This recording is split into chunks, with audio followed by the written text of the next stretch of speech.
Chapter 1428. Shameful, so shameful. He'd actually been tricked by a shark. When Qinzhao swam back to Moon Beach, he saw a school of sharks gathering together. Qinzhao's heart jumped.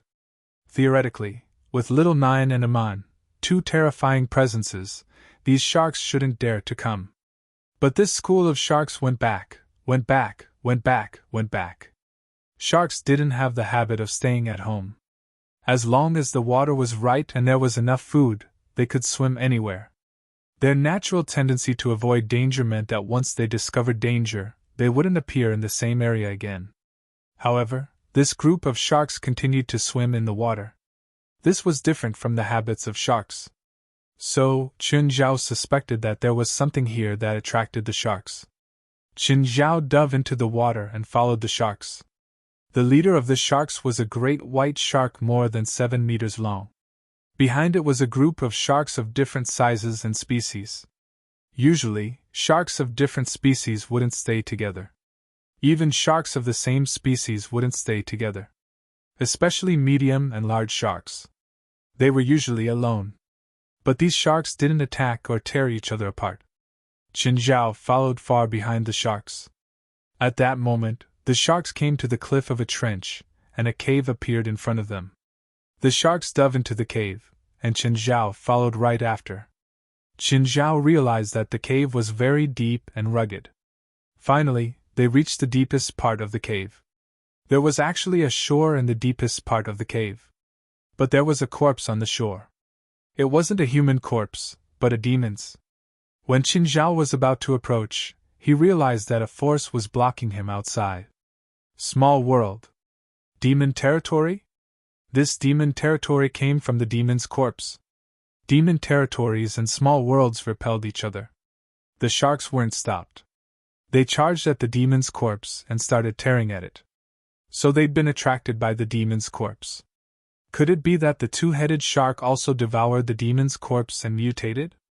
But the two-headed shark couldn't have entered the cave with such a huge body, so it hunted its own kind. The greatest possibility was that the two-headed shark was the first shark to enter this place, and it was the first to grow and mutate. After that, because it was too big, it couldn't enter this place, so it began to attack and devour its own kind that wandered here. From there, he could obtain their demonic powers. This demon's corpse had been dead for an unknown period of time, but it had not rotted at all.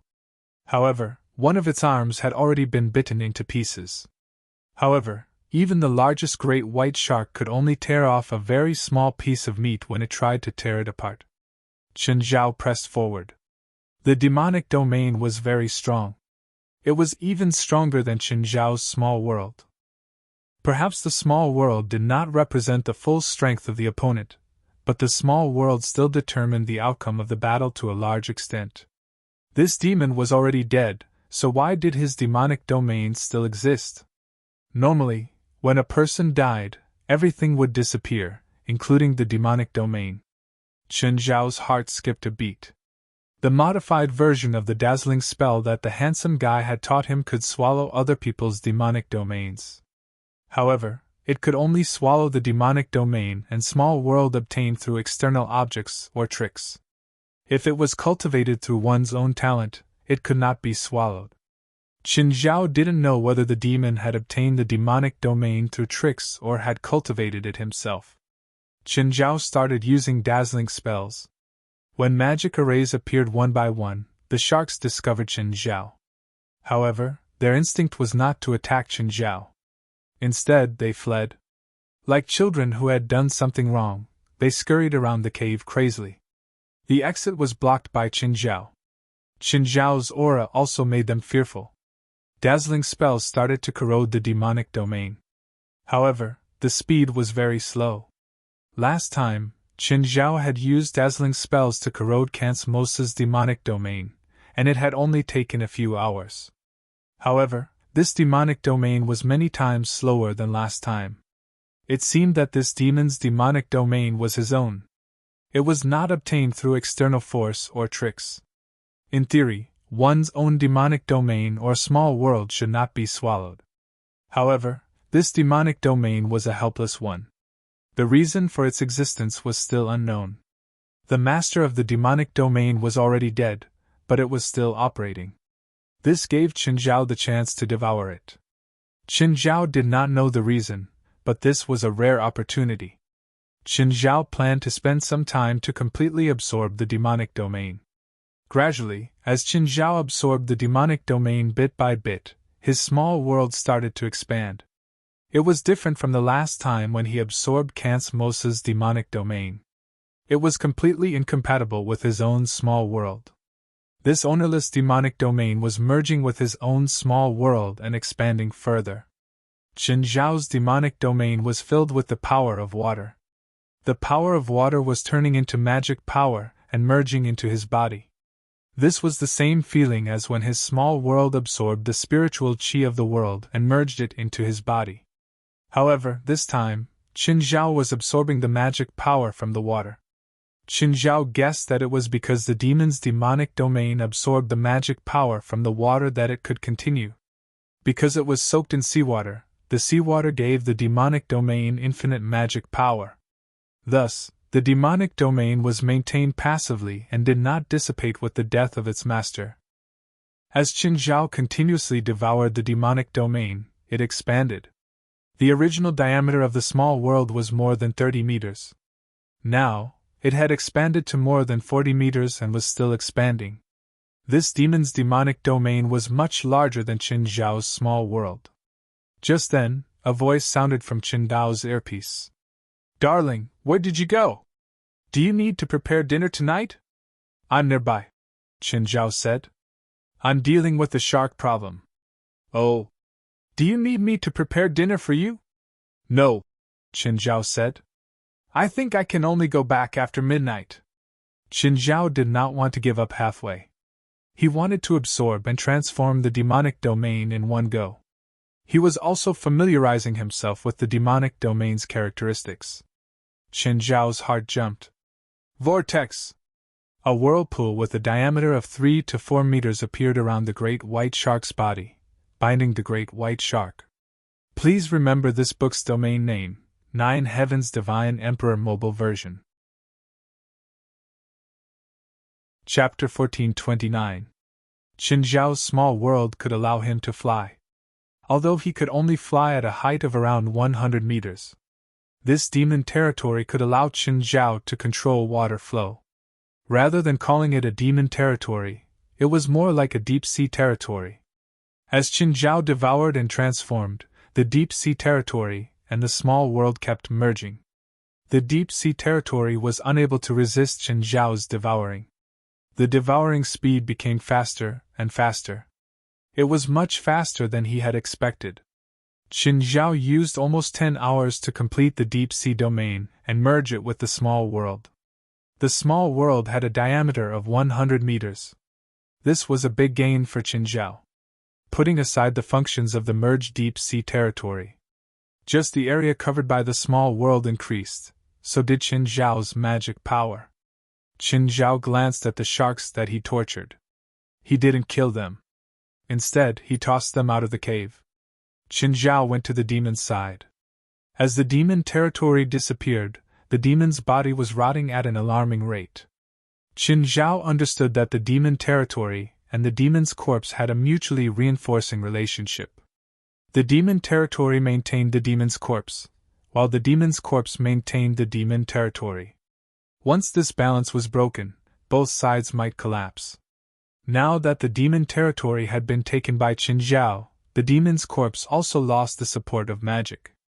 In the end, it couldn't escape the fate of rotting.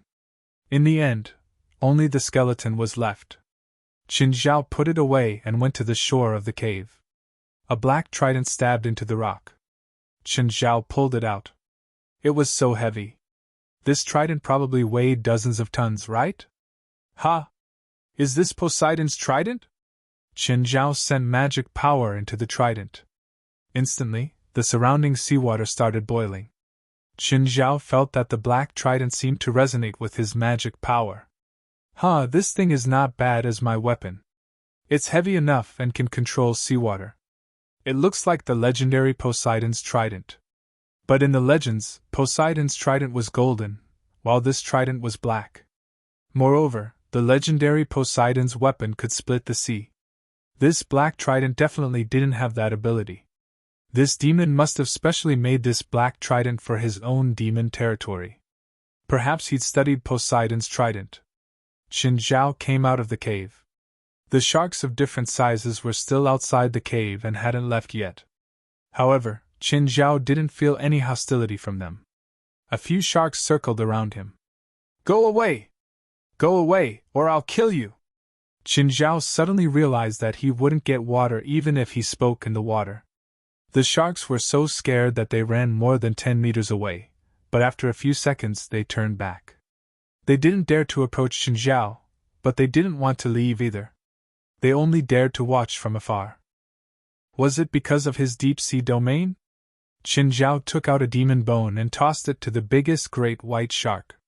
The great white shark immediately opened its mouth and began to chomp. The other sharks also opened their mouths and surrounded Qin Zhao. Qin Zhao tossed a few bones to them.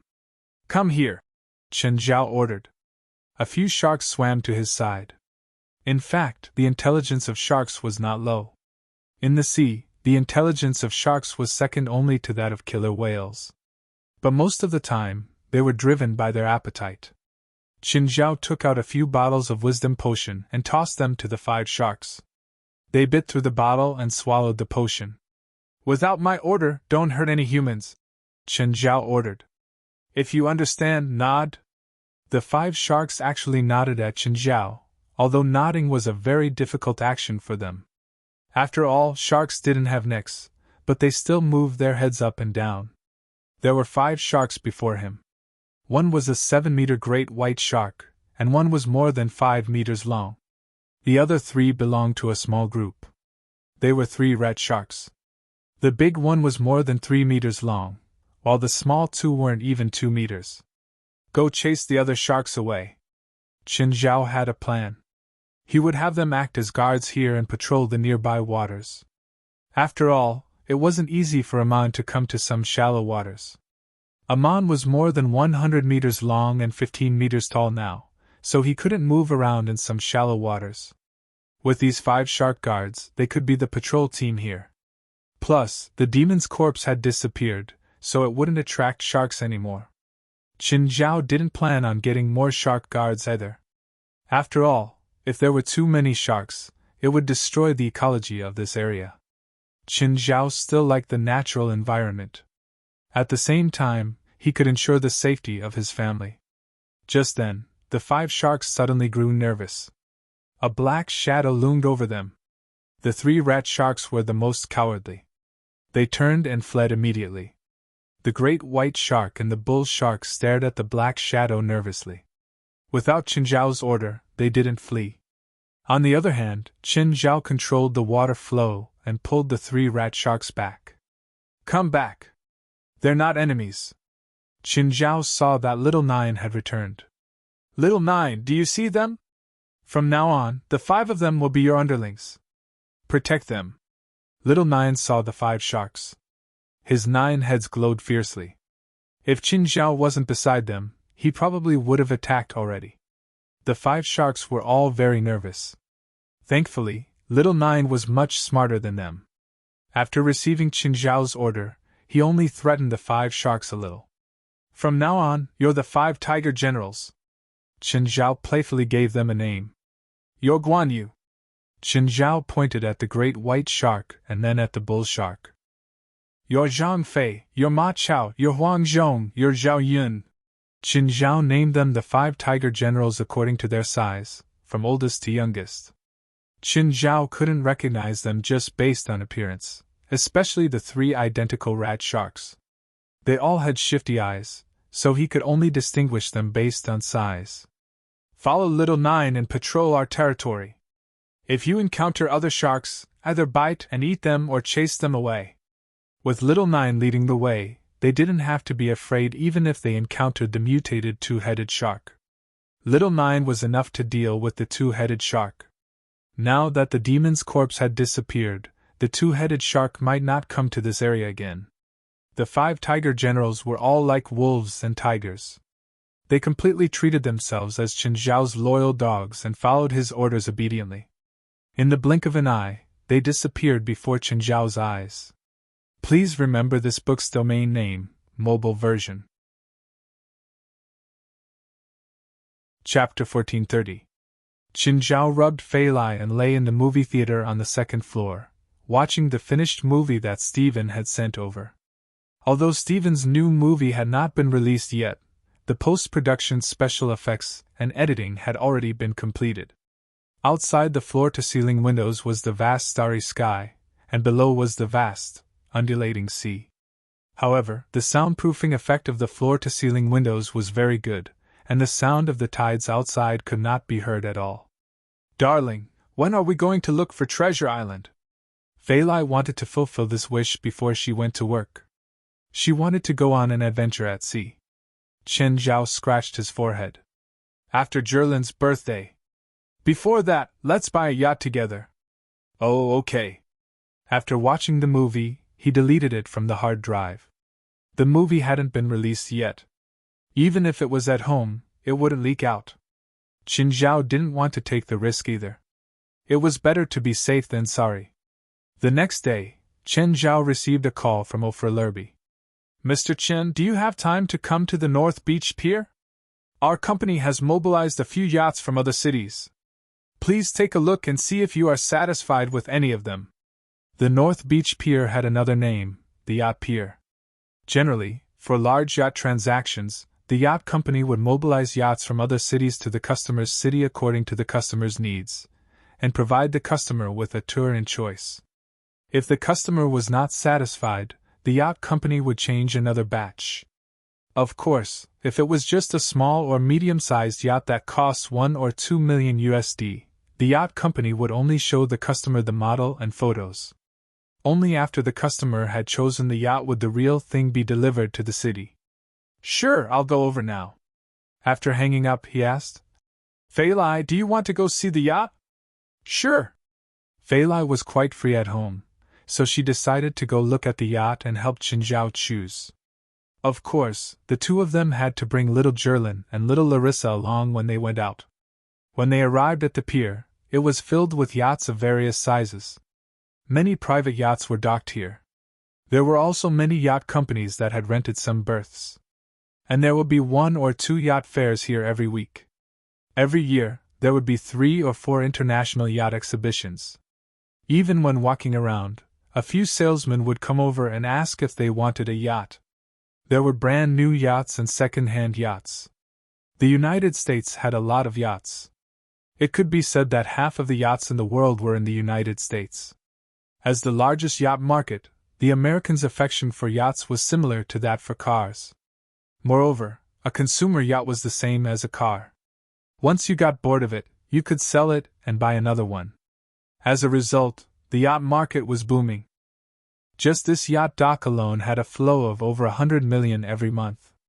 Apart from the super yachts, there were all kinds of yachts here. Chen Zhao and Fei Lai each carried a child. They indeed looked like a family that had come to buy a yacht. O'Frelurby saw Chen Zhao from afar and immediately ran over. He didn't want Chen Zhao to be targeted by other companies. Although he didn't see any representatives from other companies of the same level, there were many salespeople and representatives from large companies wandering around the pier. These people had a list of more than 70% of the rich people in the United States in their hands. As long as they saw someone familiar, whether there was a chance or not, they would go over to strike up a conversation. At the very least, they would give them a business card. Chen Zhao was a very important client of Seagate.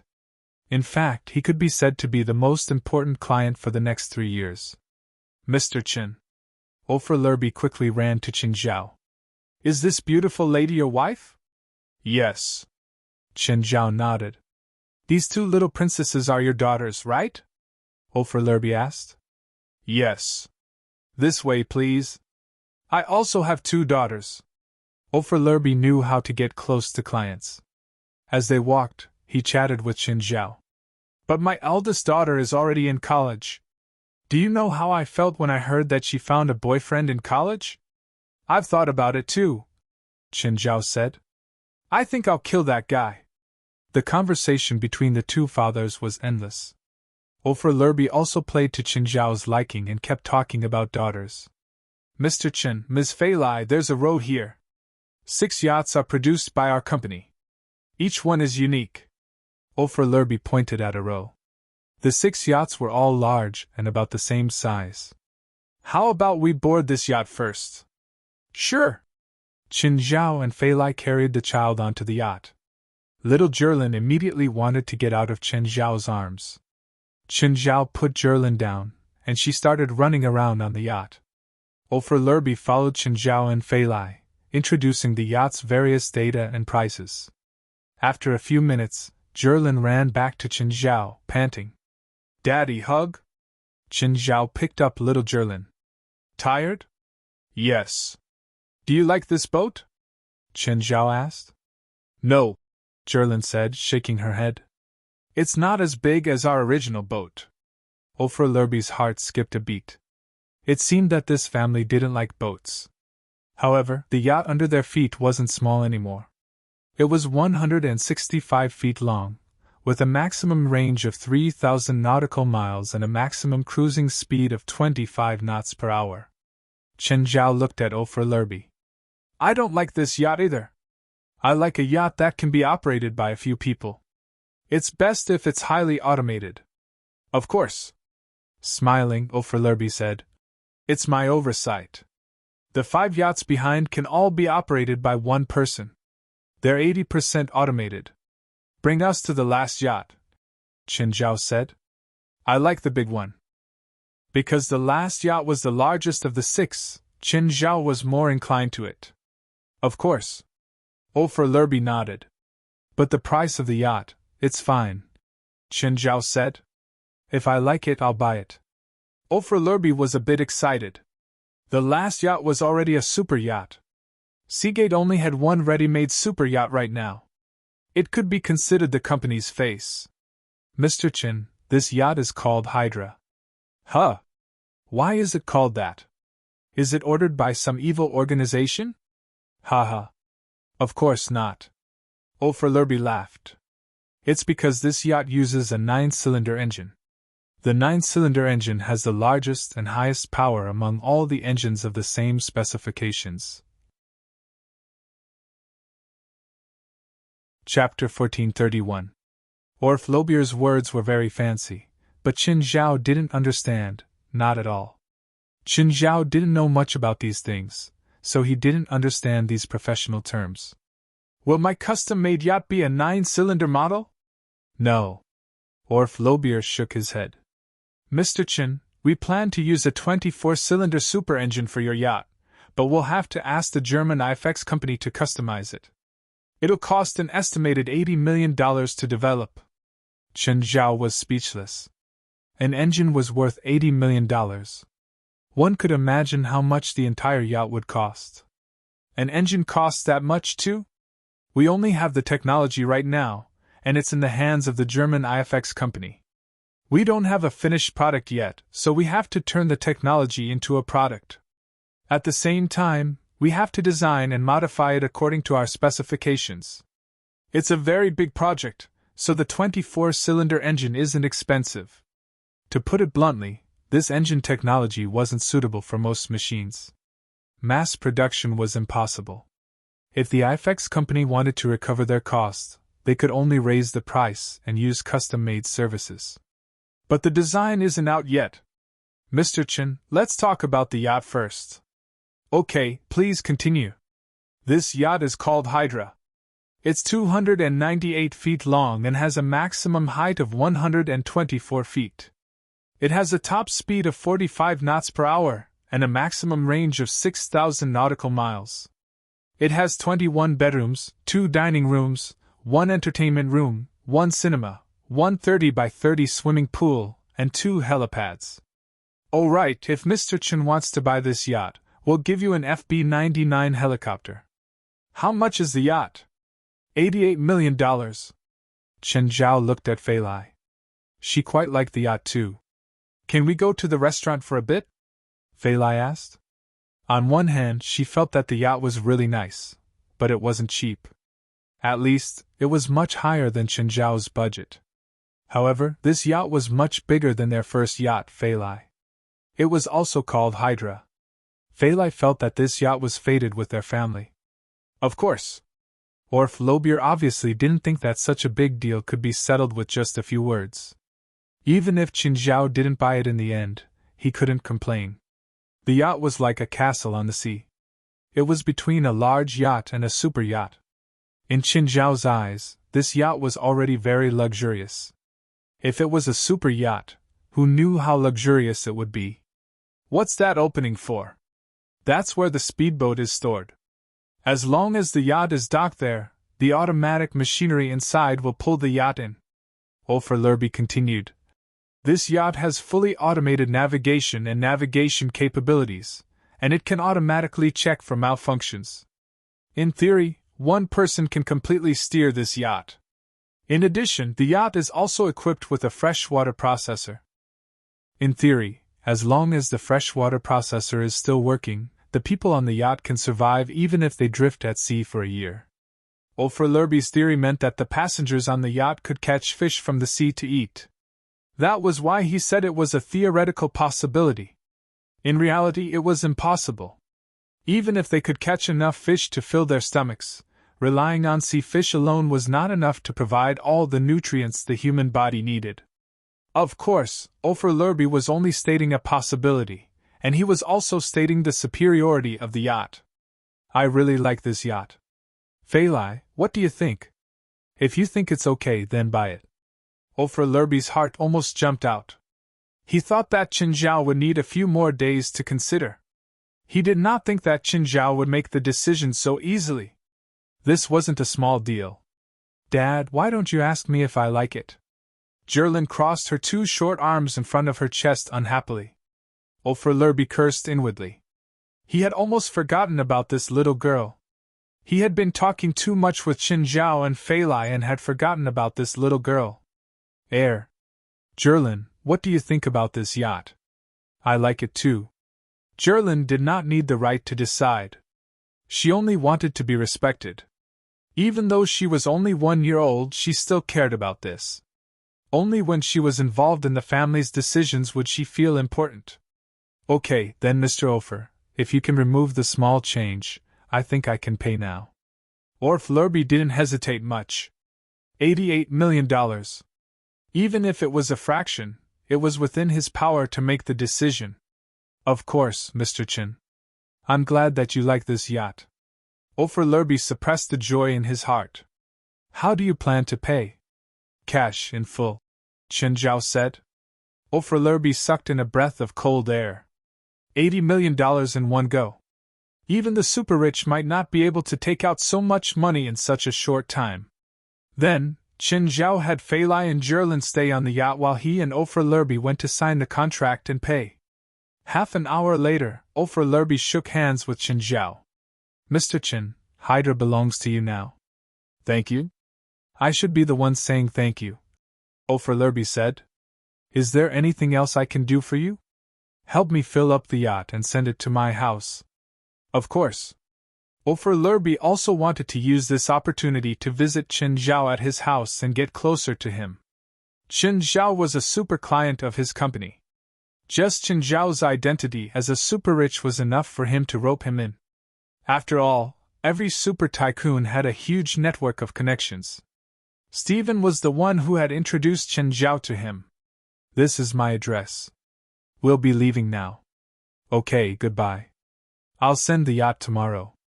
Although they could drive it to Chenjiao's house right now, it was a big company. They still needed to give the yacht a full checkup before handing it over. Otherwise, if Chenjiao found some small problems after the delivery, it might affect their future cooperation. Therefore, the checkup was necessary. After Chenjiao left, O'Furlerby gathered his engineers and maintenance team to do a thorough inspection of the entire yacht. Even a loose screw had to be replaced. O'Furlerby did not want any problems to happen here. Chapter 1432. The Hydra slowly docked at the moon pier at the bottom of the cliff. The water here was deep enough, so it was suitable for a pier. Looking at the villa on the cliff, Ulfr Lurby exclaimed inwardly. As expected of a rich person. The long, narrow, and high-quality private beach was already very expensive. It was also a very complicated project to build the villa in such a location.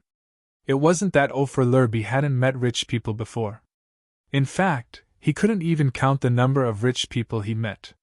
However, the owner of this villa had a rare personality. Actually, not every rich person knew how to enjoy life. For many rich people, their greatest joy wasn't to enjoy life, but to earn money. Earning money was their greatest joy. However, the villa before him was filled with a wild imagination. It had a high-tech appearance and a special location. It didn't seem to be a building of this time and space. This was life. When Ulfr was rich, he would definitely buy a piece of land like this and build a house like this. In fact, Ulfr Lurby was rich. As an executive of Seagate, he earned at least $3 million a year. This was already an income that most people in this world couldn't reach. However, people always competed and had their own desires. Ulfr Lurby got off the boat and walked past the pier. When he arrived at the elevator, the doors opened. When Ulfr Lurby and the Hydra arrived, the butler had already reminded Qin Zhao. This was the function of the butler system. Every visitor would be notified to the owner. "Hello, Mr. Qin." Ulfr Lurby looked around and realized that Feilai and their children weren't at home. Only Qin Zhao was sunbathing on a chair in the yard. A huge brown bear lay beside him. Ulfr Lurby was shocked, but he quickly calmed down. Wasn't it normal for rich people to like to raise strange animals? He'd even seen people raise lions and tigers. "Isn't Miss Feilai home? Feilai and the kids are playing on the beach." Ulfr Lurby turned his head and saw a figure on the beach. How did it feel to have such a large beach occupied by one person? Qin Zhao stood up. "Please sit." "Want some wine?" Qin Zhao asked. "Thank you," Ulfr Lurby replied politely. Suddenly, he saw that the bottle beside him didn't have a label. "Nameless wine? Is this the drink of this super-rich man?" Oliver Labil took a sip of the red wine. It was indeed a nameless wine. He had tasted the nameless wine before. The wine's aroma and taste were exactly the same as the one he had tasted before. Of course, Ulfr Lurby knew about the nameless wine. His company also used the nameless wine to entertain VIPs. The last time Qin Zhao went to their company, they had treated him with nameless wine. However, the nameless wine was too expensive, and the key point was that it was difficult to obtain. Therefore, even a powerful company might not be able to use the nameless wine to entertain important guests every time. "Mr. Qin, do you need to familiarize yourself with the operation of the yacht?" Ulfr Lurby asked. "All right." Qin Zhao nodded. "I need to feed my pet too. Princess, bring the beef out." To Ulfr Lurby's surprise, Princess returned, dragging the wrapped beef into the elevator. "Mr. Qin, what kind of pet are you going to feed? You actually want to use beef?" "Shark. Hee hee. Mr. Qin really likes to joke." With the help of the princess, 2 tons of beef were delivered to the yacht. Qin Zhao and Ulfr Lurby also boarded the yacht. Ulfr Lurby started to explain the operation of the yacht to Qin Zhao. Yachts nowadays weren't as technologically advanced as 10 years ago. They needed a dozen sailors. Yachts nowadays were all about simplifying the most complicated operations. In other words, it was like an idiot's operation. Of course, the yacht itself also had manual control. But that wasn't part of the teaching. After trying it once, Qin Zhao had already learned most of it. Then, Qin Zhao stopped the boat. "Here." Qin Zhao turned and walked out of the cockpit. "Mr. Ulfr, help me lower the lift at the stern." "Okay, Mr. Qin." Usually, the stern of a large yacht was very low and had a lift function. Qin Zhao and Princess dragged the 2 tons of beef and opened the foil packaging. Ulfr Lurby also came over, wanting to see if he could help. Qin Zhao clapped his hands. Just then, a few fins appeared in the water. "Shark, Mr. Qin, it's a shark! Leave the stern!" Ulfr Lurby yelled in shock. He also ran away from the stern. "It's fine. They're my pets," Qin Zhao said casually. Guan Lao, one of the 5 great generals, was the first to leap onto the back of the boat and land on the deck. Orf Lurby almost peed his pants. A great white shark. That's a great white shark. Qin Zhao grabbed a large piece of beef and tossed it to Guan Lao. Go down. Don't be greedy. Zhang Fei, it's your turn. Guan Yu turned around and went into the water. Then Zhang Fei's tiger shark flopped onto the deck. Orf Lurby didn't find this interesting. He only felt scared. He was afraid that the sharks would bite Qin Zhao and drag him into the water. However, to his surprise, the sharks seemed to be very obedient as they moved up and down. They didn't have any intention to attack either. Qin Zhao and Princess fed the sharks and they would go into the water after getting their share. Just when Orf Lurby thought that Qin Zhao had finished feeding, the great white shark suddenly jumped up again. But this time, there was a bluefin tuna in the shark's mouth that had already been bitten to death. The shark loosened its mouth and tossed the bluefin tuna onto the deck. Then, it turned and slid into the water. Orf Lurby sucked in a breath of cold air. Wasn't this shark too smart? It knew how to please its master? Also, such a big bluefin tuna must be worth at least a few $100,000, right? Bluefin tuna was one of the most expensive ingredients in the world. Due to its huge economic value and human overfishing, it had become rarer and rarer in recent years. The bigger the bluefin tuna, the more valuable it was. With Orf Lurby's eyesight, this bluefin tuna was at least 650 kilograms. This was basically the maximum size of a bluefin tuna. There might not even be one bluefin tuna of this size caught in a year in the entire world. Mr. Orf, stay and eat raw fish with us later. Of course, it's my honor, Orf Lurby exclaimed. Chapter 1433. What was enjoyment? Treating luxury goods like daily necessities. Orf Lurby was truly shocked by Qin Zhao's extravagant lifestyle. Qin Zhao had only given him a few sips of the nameless wine, which cost $300,000 per bottle. This bluefin tuna probably couldn't even be bought for $500,000. After all, a 250-kilogram tuna sold for 70 million yen in Japan 2 years ago, which was about 455 renminbi. Now, Qin Zhao had treated him with such a huge tuna. Qin Zhao had probably spent more than $1 million on treating him for the day. Were all rich people this extravagant? In fact, Qin Zhao didn't even have the intention to treat Orf Lurby. He was just acting as a normal guest and doing his duty as a host. Fei Lai couldn't eat a lot of food when she was pregnant. This time, Fei Lai didn't have to worry about anything. Of course, the bluefin tuna still had to be specially processed. After all, bluefin tuna meat had a certain amount of excessive heavy metals. In Japan, many people would get brain hemorrhages from eating sashimi every year. It was because they'd eaten too much excessive heavy metals. If the heavy metals were ingested into the human body, it was very difficult to remove them. With current medical technology, there was almost no effective treatment. The body could only remove the heavy metals naturally. However, if it was an unprocessed ingredient, there was a way to remove the heavy metals. Orf Lurby received the perfect treatment. Other than the bluefin tuna and the nameless wine, Orf Lurby also ate unparalleled food. He didn't know what ingredient it was, but he believed that it was definitely the best.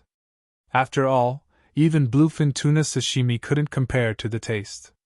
Mr. Orf, my eldest daughter Jerlin's birthday is on the 15th of this month. I'll hold a party and welcome you. Of course, it'll be my honor.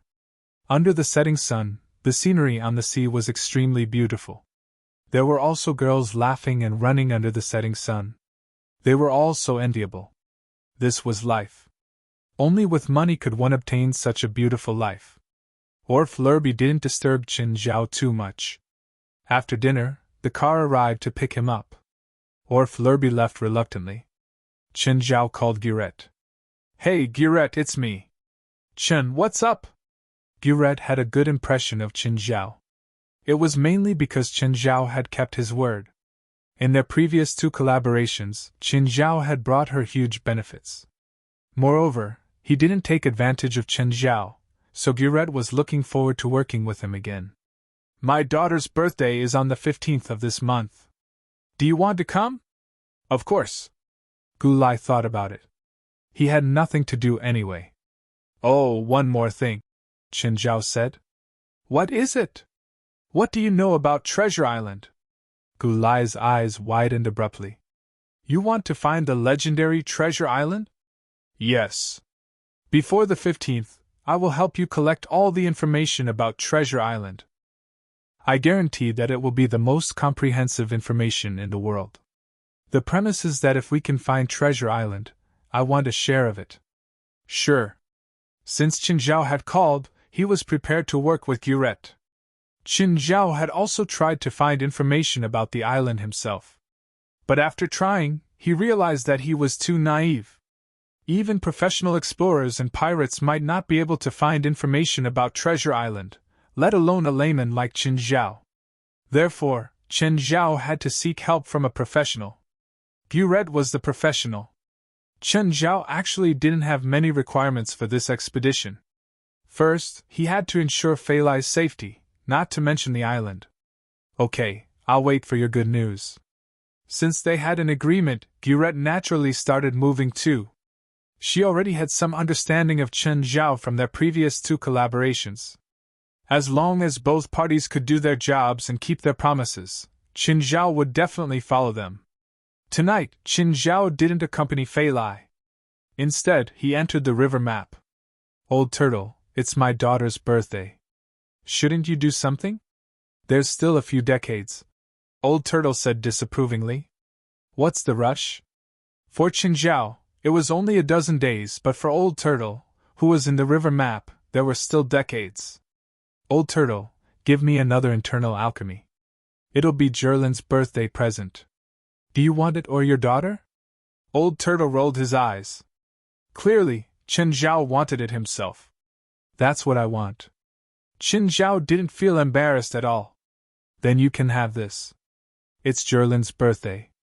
Don't ask me for a birthday present again. We'll talk about it later. There's still a few decades. Hearing Qin Zhao's words, Old Turtle's eyes widened. He stared at Qin Zhao in anger. Oh, Old Turtle, do you have a way to make the internal alchemy float in the air? I don't. Old Turtle said immediately. Qin Zhao didn't know if he really didn't have a way or didn't want to help. Old Turtle, don't be so stingy. Teach me. Teach my ass. You can maintain it with a magic array, but you'll need at least 100 years to learn a magic array that can make my internal alchemy float. Do you have that much time? Even in the river map. Is there any other way? Yes. Release the internal alchemy's spiritual chi and let it float on its own. But no matter how worthless my internal alchemy is, you can't waste it like this. I've cultivated for 1,000 years to make each internal alchemy. If you waste it like this, you'll run out of spiritual chi in less than 10 years. If you really want to waste it like this, give it back to me immediately. I won't let you waste it. Fine, fine. Qin Zhao immediately stuffed the internal alchemy Old Turtle had just given him into his spatial ring. He knew that if he just left it there normally, the internal alchemy would form a cycle. It would absorb as much spiritual chi as it emitted. At the same time, it could fill up the surrounding spiritual chi. Basically, as long as it wasn't used too much, the internal alchemy wouldn't be damaged, so Old Turtle didn't mind. But the internal alchemy represented Old Turtle's cultivation. Old Turtle was willing to give it to Qin Zhao because the internal alchemy wouldn't be used up. The cultivation was still his cultivation. But if Qin Zhao used it to waste, no matter how high his cultivation was, it would run out one day. Qin Zhao could only give up on the idea of creating an artificial moon above his Minghui villa. Back then, Qin Zhao had this idea because of what Jerlin had said. Chapter 1434. Your world seems to have grown a lot bigger. Old Turtle could feel that Qin Zhao's world had grown bigger.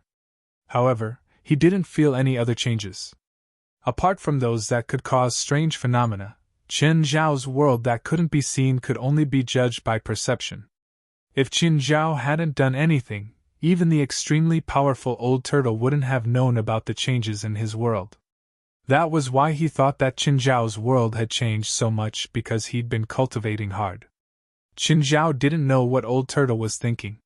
He told Old Turtle what had happened. It meant that he'd absorbed a demon's demon territory. Your ability is very rare.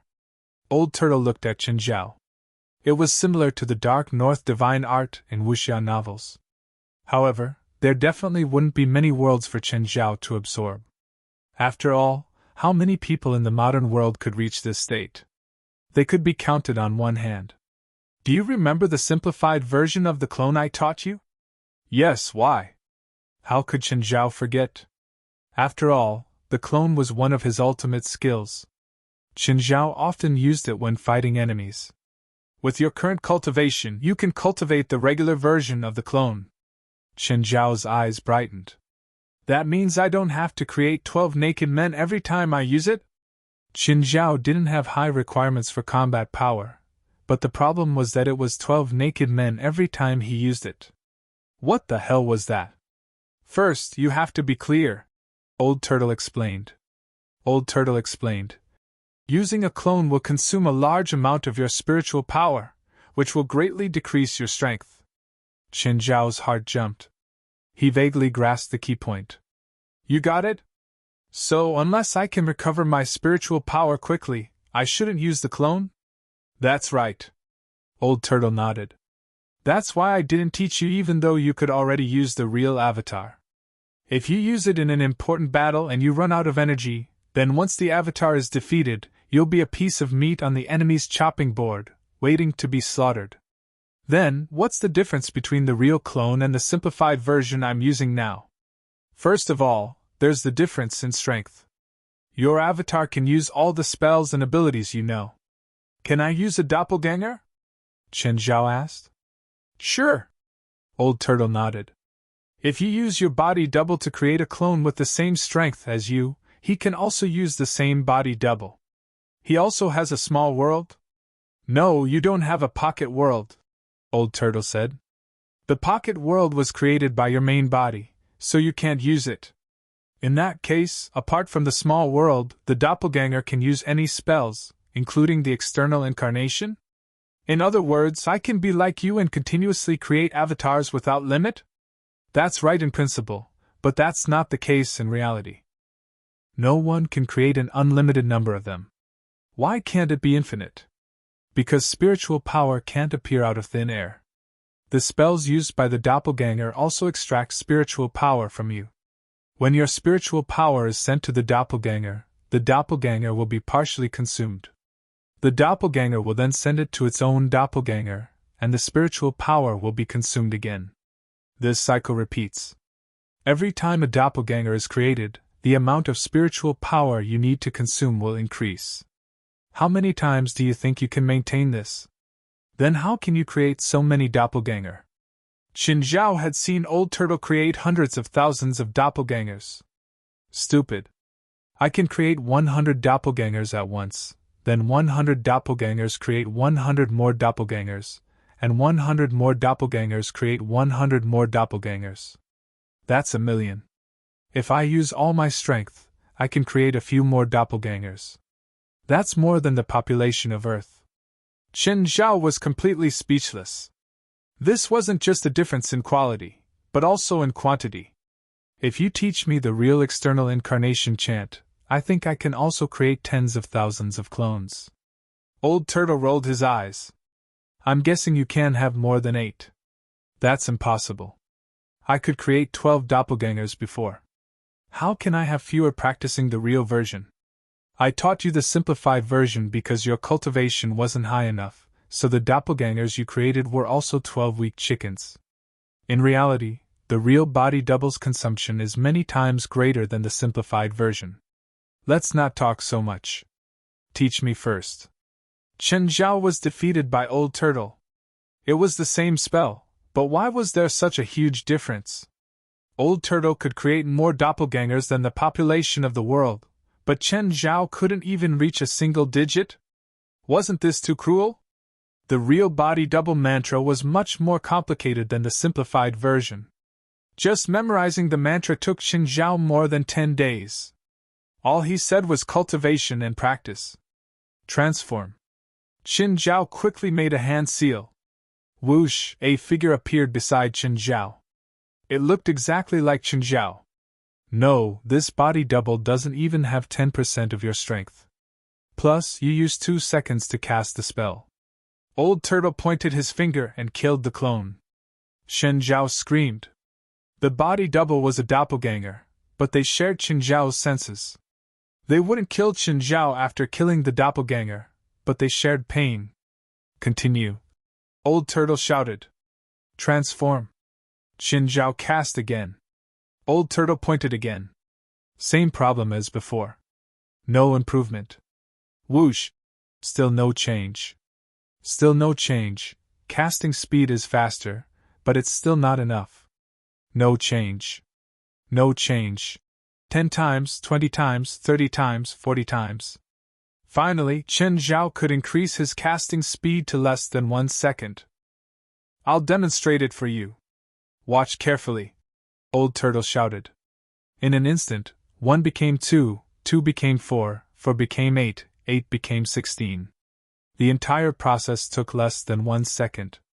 According to Old Turtle standards, Qin Zhao's speed didn't pass.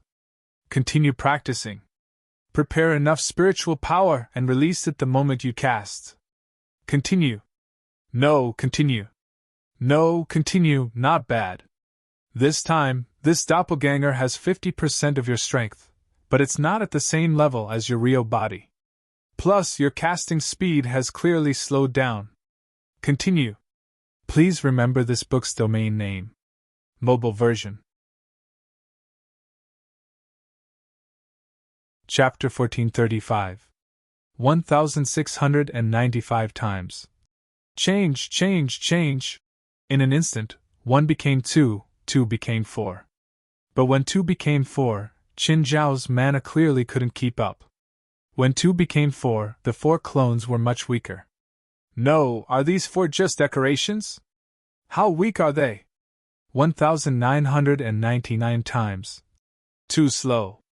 6 seconds in total. Speed up. 2788 times. No, continue. 3358 times. Change, change, change.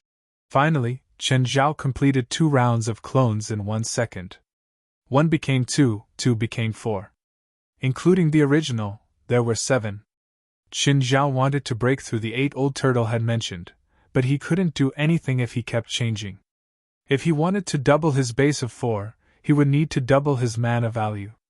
That was the most he could do right now. However, 6 clones and 1 original were equivalent to 7 complete Qin Zhaos. The 6 clones knew all the spells that the original knew. Of course, if they attacked at the same time, the mana consumption would be 10 times higher. This was because the transfer of mana between the original and the clones would be consumed. This was also why Qin Zhao couldn't clone anymore. Spell returned to 1. The 6 clones were enveloped by the dark lava and fused into Qin Zhao's body. They had 6 times the original strength and resistance. The original version only had 4 times the original strength when the 12 clones used spell return to 1. The original version, on the other hand, had 6 times the original strength. Qin Zhao cancelled spell return to 1 and the 6 clones appeared again. The 6 clones also had their own dark lava. The amount was the same as the original. Qin Zhao's heart jumped. 1,000 swords control. The 6 original bodies and clones controlled 1,000 stone swords at the same time. The difficulty dropped by several times. Each body only had 100 or so stone swords. However, Qin Zhao wasn't satisfied. This meant that the technique of 1,000 swords control had improved, but the power hadn't. Old Turtle, help me forge another 6,000 stone swords. I've already prepared them for you. The 7 bodies used 1,000 swords control at the same time. The 7,000 stone swords were like a flood. Qin Zhao was overjoyed. This was the feeling, this was the feeling, this feels great. Qin Zhao felt like he could fight against a modern army. 7,000 stone swords danced in the air, and they could coordinate with each other. The clone had strengthened Qin Zhao's combat ability. Rather, it could be said that his group attacks had reached an unparalleled level. Your fighting style is a little weak. If you knew more magic, you could use the cooperation of a few clones to defeat stronger enemies. Old Turtle, your way of thinking is outdated. Even if your fighting style is simple, the improvement is real.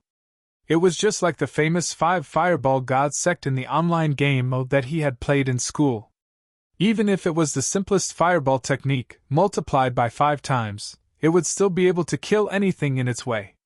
If Qin Zhao chose to give up his best fighting style for the sake of the cooperation between his clones and his main body, it would be a little like sacrificing his roots. If he had the time, he might as well train his own strength. Of course, what satisfied him the most was that his clones finally didn't have to run around naked anymore. Qin Zhao used 10,000 spells returned to 1 again and took out the black trident. The weight of the black trident was just right for Qin Zhao. He hadn't weighed it before, but it felt very comfortable to him. It could even be said that he had never used such a weapon before. Qin Zhao sent his magic into the black trident. The water vapor in the air started gathering. Soon, a blue ball of water with a diameter of 1 meter appeared above the black trident. This was the ability of Qin Zhao's pocket world. It could automatically gather the water elements in the air. However, although Qin Zhao could control water elements with the pocket world before, he couldn't gather them into a ball. Did this mean that the black trident had this ability? After thinking about it, it wasn't hard to understand. The black trident and the deep sea domain originally belonged to the same master. Thus, it wasn't hard to understand why the black trident had this ability. However, if it was in the sea, the power of this move could be dozens of times stronger. Qin Zhao swung the black trident forward.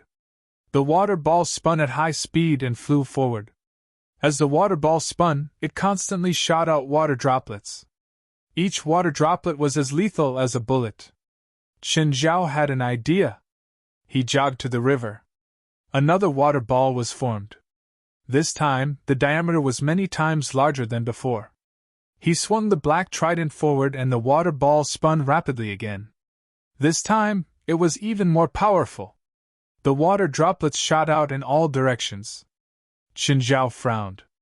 This move was powerful, but it could hurt his own people too easily. Qin Zhao couldn't do anything about it.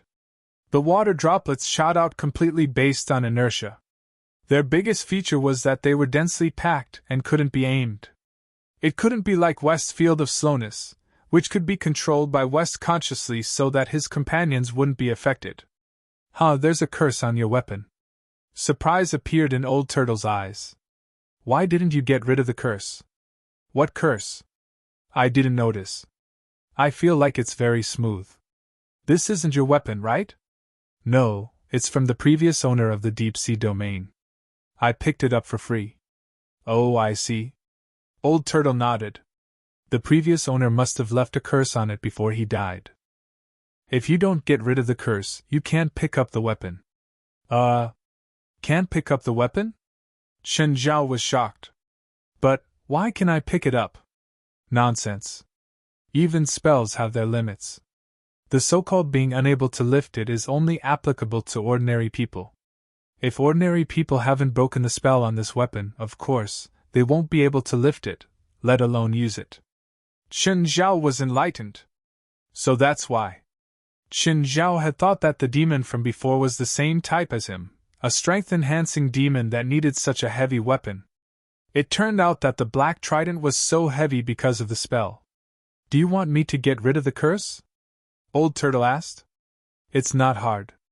No, I think it's better like this. What a joke.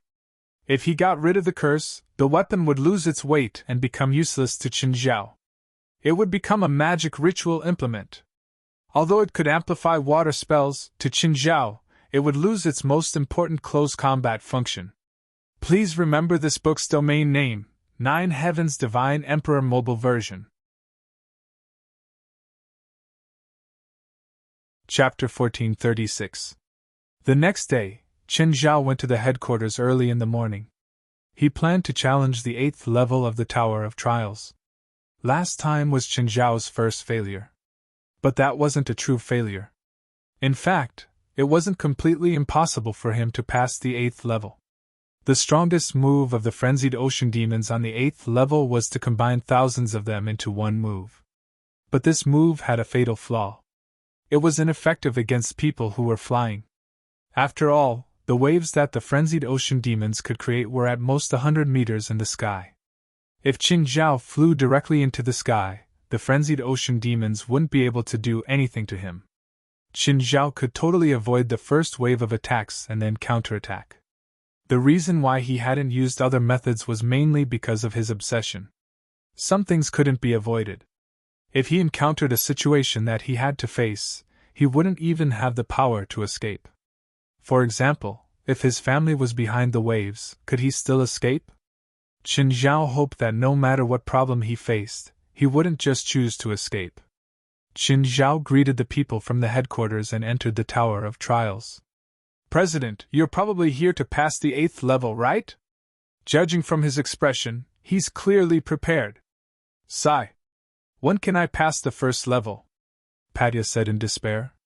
As the successor of the shaman's battle dance, Patya had no combat ability at all, so it was basically impossible for her to pass the first level alone. Qin Zhao entered the 8th level and took out his black trident. It was still a boundless ocean. Soon, a black shadow appeared under Qin Zhao's feet. It was the same as the first time Qin Zhao had come to the 8th level. A lone frenzied ocean demon had attacked. Qin Zhao swept down with the black trident. A huge force swept across and the lone frenzied ocean demon was smashed into pieces. Then, a white wave appeared on the distant horizon. "It's here!" Just like last time. Thousands of frenzied ocean demons had come. Qin Zhao tapped the black trident lightly on the surface of the sea. He calmly waited for the wave to come. Closer and closer. Closer and closer. He could already see countless frenzied sea demons stirring up waves in the boundless waves. Finally, the huge wave reached Qin Zhao. Just like last time, Qin Zhao was about to be killed instantly. Just inches away, Qin Zhao suddenly lifted the black trident and drew an arc on the surface of the sea. However, this breath was nothing compared to the huge wave. But as the arc was thrown out, it grew larger and larger. It was like a sharp blade cutting through the inner wall of a huge wave. Starting from his feet, the water parted, extending all the way to the top of the huge wave. The huge wave was completely cut apart. The giant waves were raised by the frenzied ocean demons, and when thousands of them raised the giant waves at the same time, there was some kind of connection between them. But now, because of Qin Zhao's interference, this balance had been destroyed. The originally boundless waves collapsed in an instant. Qin Zhao's eyes lit up. Success! Qin Zhao glanced around. Countless frenzied sea monsters were tumbling in the water. It seemed that they were planning to regroup and use the same trick again. He could only do it once. There was no point in doing it again. Qin Zhao didn't plan on giving them another chance. He lifted the black trident and dove into the water. A frenzied ocean demon pounced over. Qin Zhao swung the black trident. There was no seawater resistance. Qin Zhao realized that when he swung the black trident in the water, its power wouldn't be absorbed by the water. This was much more convenient than just swinging his fists. Last time, when Qin Zhao had chased that mutated two-headed shark, his fists actually couldn't kill it. Because of the seawater resistance, the power of Qin Zhao's fists was greatly reduced. But it wouldn't be the case this time. Swinging the black trident in the water was more comfortable than in the air. It was like there was no resistance at all. The individual strength of the frenzied ocean demons wasn't weak, but they weren't that strong either. Their strongest killing move was their combined attack. Their individual damage was too limited. Soon, the entire sea was dyed red. The corpses of the frenzied ocean demons floated on the surface. 1,000! Qin Zhao didn't make a mistake. At most, he could just add a few more. As expected, Qin Zhao received a notification. Level 8 of the Tower of Trials. Score SS.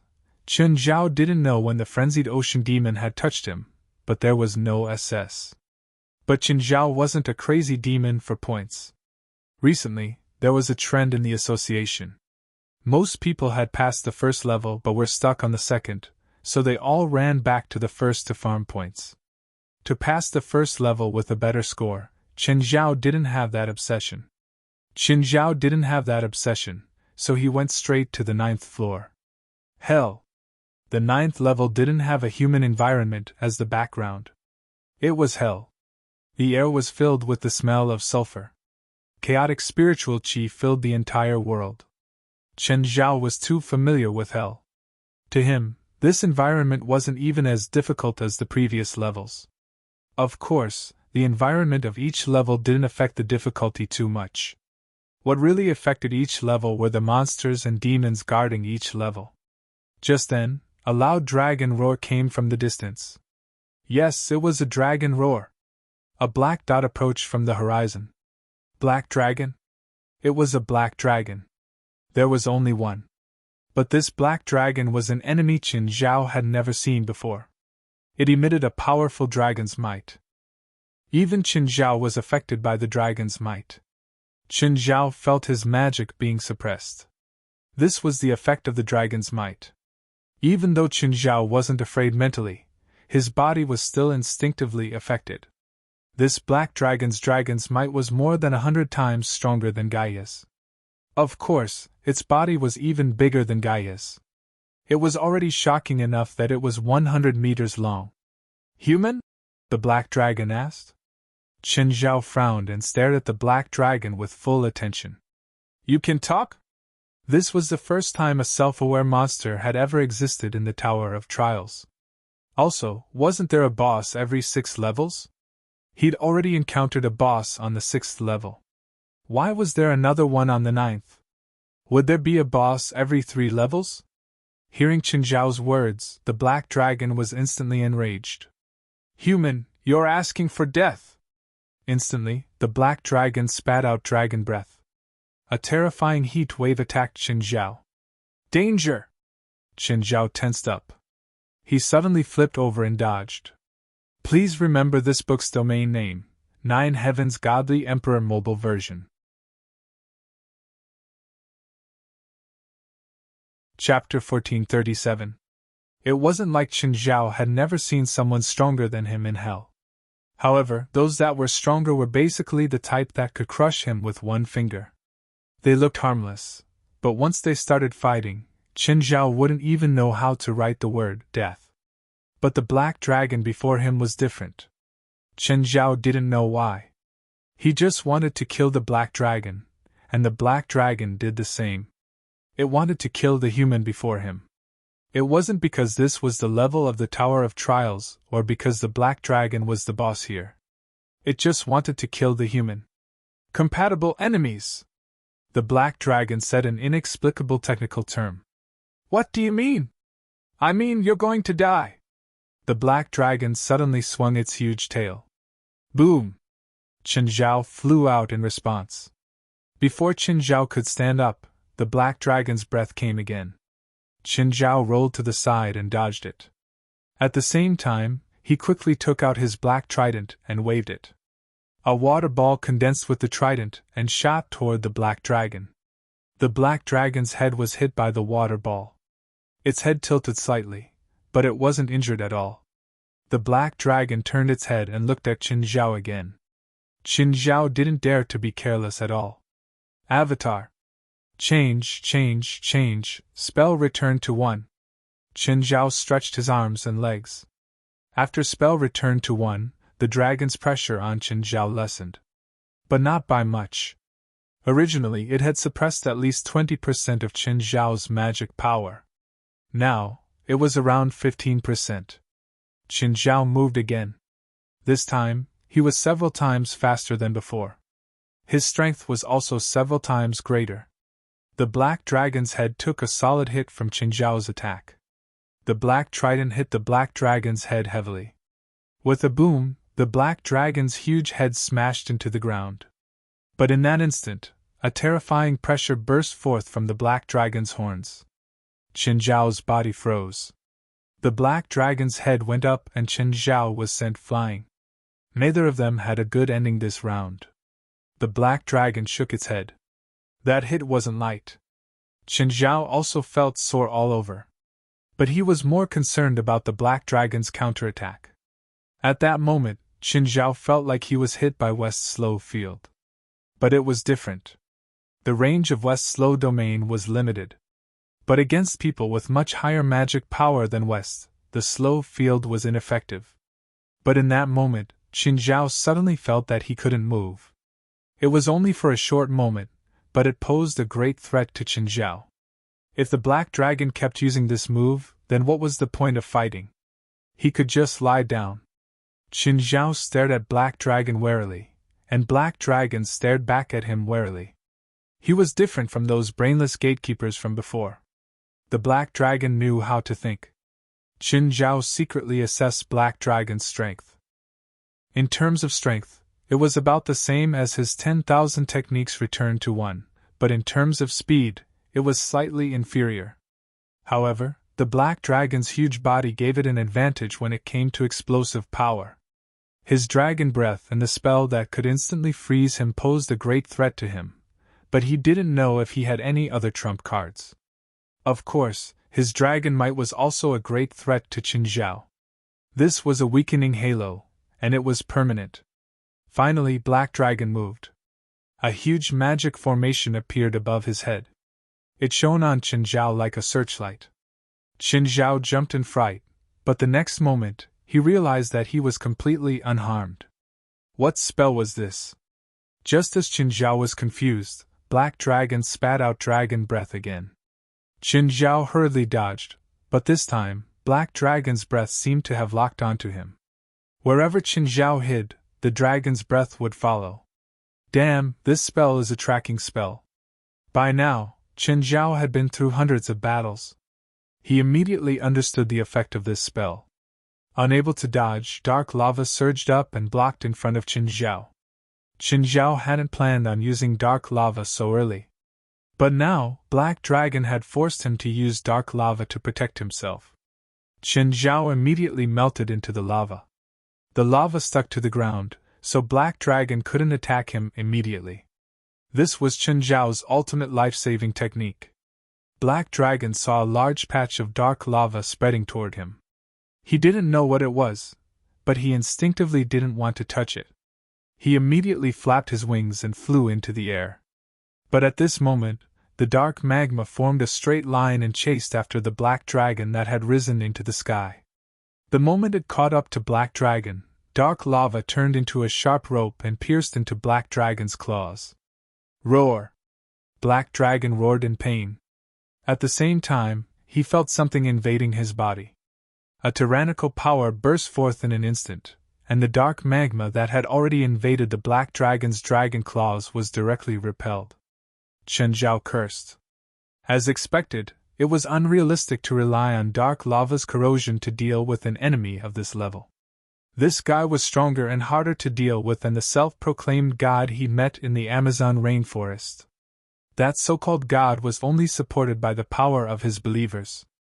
Also, he couldn't expel dark lava's corrosion from his body instantly like Black Dragon. Qin Zhao realized that in this world, those who called themselves gods were basically all amateurs. Whether it was the source of the fallen or the god in the Amazon rainforest, they were all fierce, but their greatest ability was to bewitch others. When it came to a real fight, they were like cowards. The truly powerful ones usually kept quiet. For example, Kang Mosa. Qin Zhao had never heard of him. But that was Qin Zhao's first time meeting someone at his level. It could be said that if he didn't have external help and the handsome guy as support, Qin Zhao might not have been able to get rid of Kang Mosa. The Black Dragon before him was the same. He didn't waste time talking and didn't care about life and death. Qin Zhao suddenly shot out of the dark lava. Holding the black trident with both hands, he attacked from below, wanting to pierce Black Dragon's heart. His heart soared. Alarmed, Black Dragon's pressure exploded again. Qin Zhao, who was in the air, felt awkward. He froze on the spot. But this time, Black Dragon didn't attack Qin Zhao. Instead, it swayed left and right in the air, keeping its body from landing. Qin Zhao couldn't help but frown. This spell was indeed very powerful. As long as it worked, it was almost undefeatable. However, Black Dragon seemed to have a hard time using this move. When he used it, he almost fell from the sky. The Black Dragon recovered and Qin Zhao also broke free from the solidification. The two, one above and one below, stared at each other in the air. Both were thinking of countermeasures. Please remember the original domain name of this book, 9 Heavens Godly Emperor Mobile Version. Chapter 1438. Black Dragon looked down at Qin Zhao from above. Even though he always spouted arrogant words, he wasn't an idiot. Of course, he could feel that the human before him wasn't the lowly and cowardly human he'd described. At least, Qin Zhao had the ability to injure or even defeat him. Neither of them had an absolute chance of winning. In fact, both sides had many trump cards. But not all of them were effective against the opponent. For example, Qin Zhao's Imperial Thousand Swords. Its strength lay in group attacks. Against a thick-skinned Black Dragon, if one sword couldn't pierce through his defense, then the effect of 1,000 swords would be negligible. So, it was better not to use this move. It was useless anyway. Black Dragon was the same. He also had many spells. But after the short exchange earlier, he could already feel that Qin Zhao's defense and resistance were on the same level as his. Using those concealment spells was just a waste of his magic power. This time, it was Qin Zhao who attacked first. Qin Zhao's speed exploded. There was a pop in the air. Like an arrow leaving a bow, Qin Zhao shot toward Black Dragon. Fast. He was as fast as lightning. Even the Black Dragon's scales were standing on end. Qin Zhao's speed was his biggest problem. No, he had to use that move again. In the blink of an eye, Black Dragon unleashed his bloodline pressure once more. This ability was actually a transformation of Dragon Might, but it was even stronger. Dragon Might could suppress the weak both mentally and physically. Even for an expert like Qin Zhao, it still had a strong suppressive force. Bloodline pressure was even scarier than Dragon Might. It was a complete suppression. It could completely freeze the enemy's body. But bloodline pressure wasn't without weaknesses. First, it was too much for Black Dragon to use his bloodline power. If he used all his strength to release bloodline pressure, he would also enter a temporary weakness. It was like a human who used up too much energy and couldn't catch his breath. But the dragon race's recovery speed was insane. Even if he used up all his energy, he could still recover quickly. Qin Zhao smiled. This was what he'd been waiting for.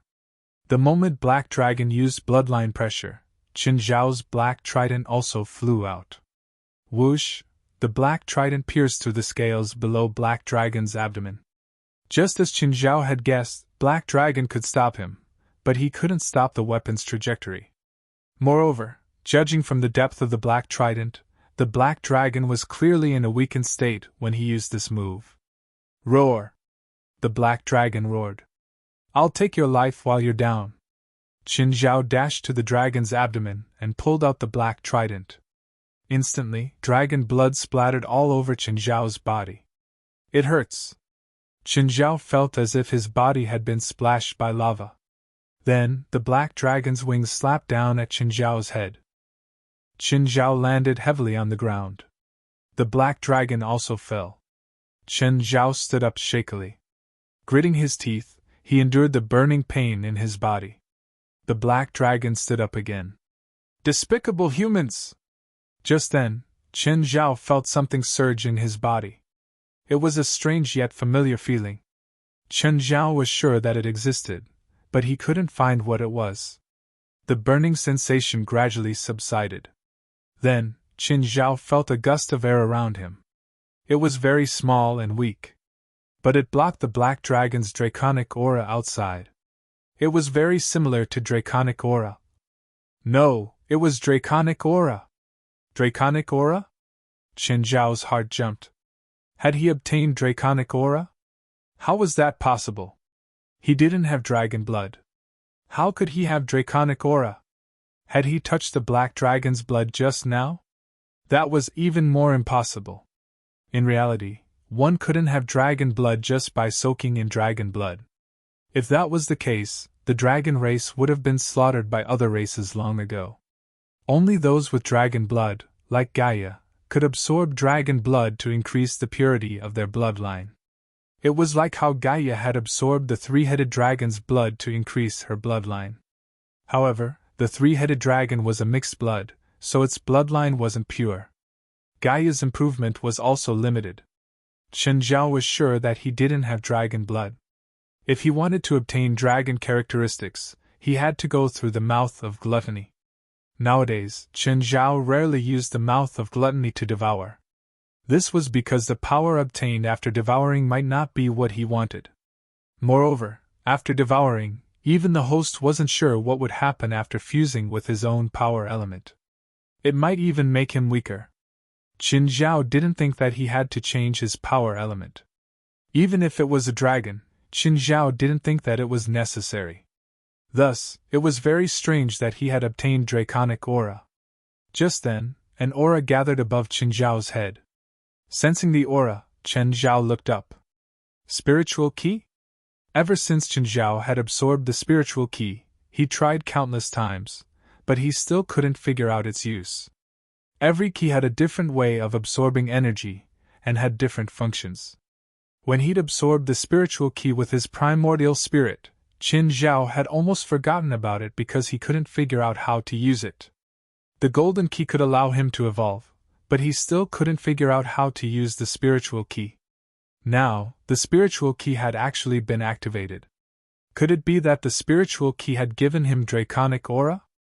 But what was the use of the spiritual key? Even though the spiritual key had been activated, Chen Zhao was still confused. He didn't understand. He really didn't understand. Did the seniors who'd created the keys have something wrong with their brains? Why did they have to make things so complicated? Couldn't they have created something easier to understand? At the very least, they should have made an instruction manual, or something. Had the spiritual key been activated by the black dragon's blood? Or by the dragon's blood? Qin Zhao instinctively felt that his guess wasn't right. It shouldn't be so simple.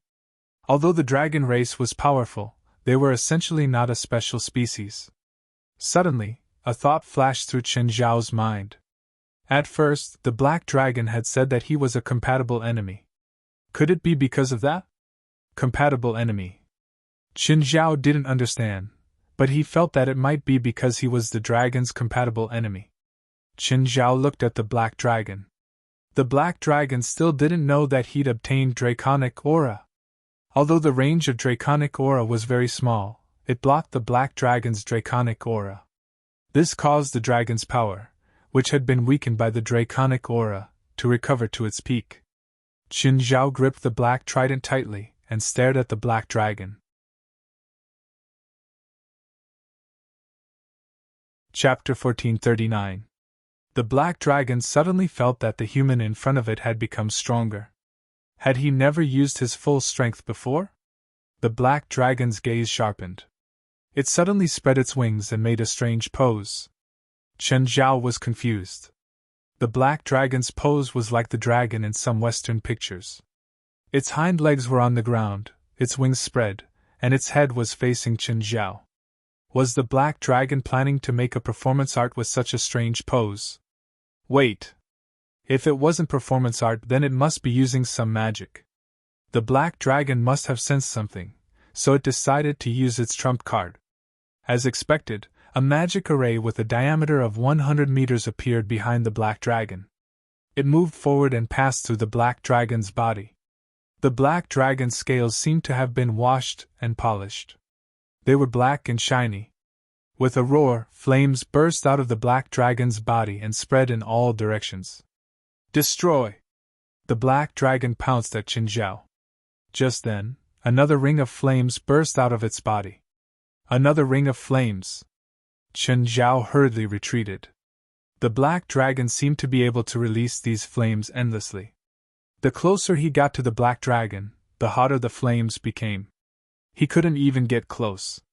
How could he fight?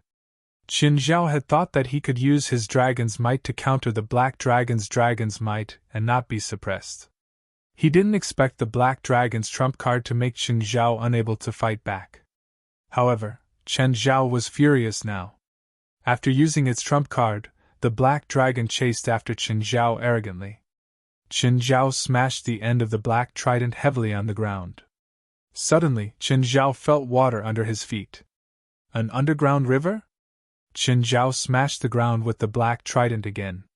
Through the echoes, he seemed to be able to identify the water buried underground. The underground water wasn't deep either. It was only a dozen meters under his feet. Just then, the black dragon pounced at him again. This time, Qin Zhao didn't run. Seeing the black dragon pounce at him, Qin Zhao raised the black trident. Boom! Instantly, the ground cracked and pillars of water shot into the sky. The underground water that soared into the sky directly drenched the defenseless black dragon's heart. Before he could react, Qin Zhao had already charged forward. In this environment where the moisture in the air increased, not only did Qin Zhao's mana recovery speed increase, but his attack power also increased. On the other hand, the power of Black Dragon's Ring of Destruction was greatly reduced. Just like in a tropical rainforest, in a humid environment, a match that was lit would be extinguished in a short period of time. Qin Zhao flew onto the Black Dragon's back, not caring if the Black Dragon was happy or not. The Black Trident pierced through the Black Dragon's neck. Roar! The Black Dragon rolled on the ground, trying to push Qin Zhao off its back. But Qin Zhao held on to the Black Trident tightly. Seeing that this move was ineffective, the Black Dragon tried another one. Just as Qin Zhao was about to behead Black Dragon, he suddenly lost his footing. The Black Trident missed too. The Black Dragon disappeared? Disappeared? Missing? Where is the Black Dragon? Where did the Black Dragon go? Just a moment ago, he was holding the Black Trident against the back of the Black Dragon's neck. How did he disappear in the blink of an eye? Are you kidding me? Dragon blood was still dripping from the Black Trident. It wasn't invisibility. If it was, the Black Trident wouldn't have fallen off. Just then, Qin Zhao saw a humanoid figure flying into the distance. What? Is that a Black Dragon? Qin Zhao was furious. Are you kidding me? A gatekeeper boss can run away? Qin Zhao charged forward and shot the Black Trident at the figure. Ah! The Black Trident pierced through the Black Dragon and fell to the ground. Qin Zhao immediately rushed over, but when he arrived, he saw that the Black Trident had been thrown on the ground. There was also a blood-stained broken arm on the Black Trident. It was a broken arm in the shape of a human. Qin Zhao picked up the Black Trident and the broken arm at the same time. The Black Trident had pierced the Black Dragon's arm, but he could have just taken it off. Why did he leave his own arm behind? Was it a greeting gift? Stop joking. That was a Black Dragon. Qin Zhao suddenly thought of a possibility. After the Black Dragon turned into a human, his physical strength wasn't as strong as when he was in dragon form. That was why he couldn't lift the Black Trident and could only cut off his arm to survive. Qin Zhao couldn't think of any other possibilities. But the gatekeeper boss had escaped. What was going on? Why did it run away? If he wanted to pass, did he have to find and kill the Black Dragon? But the world was so big. How was he supposed to find it? Never mind. He'd ask the handsome guy later. Qin Zhao wiped the blood on his body. The blood didn't burn as much as before, but he didn't activate the undead key either. It seemed that activating the undead key only gave him some dragon's might. Apart from that, it didn't have any practical use. Other than making him immune to the dragon's might, his dragon's might didn't increase his strength at all.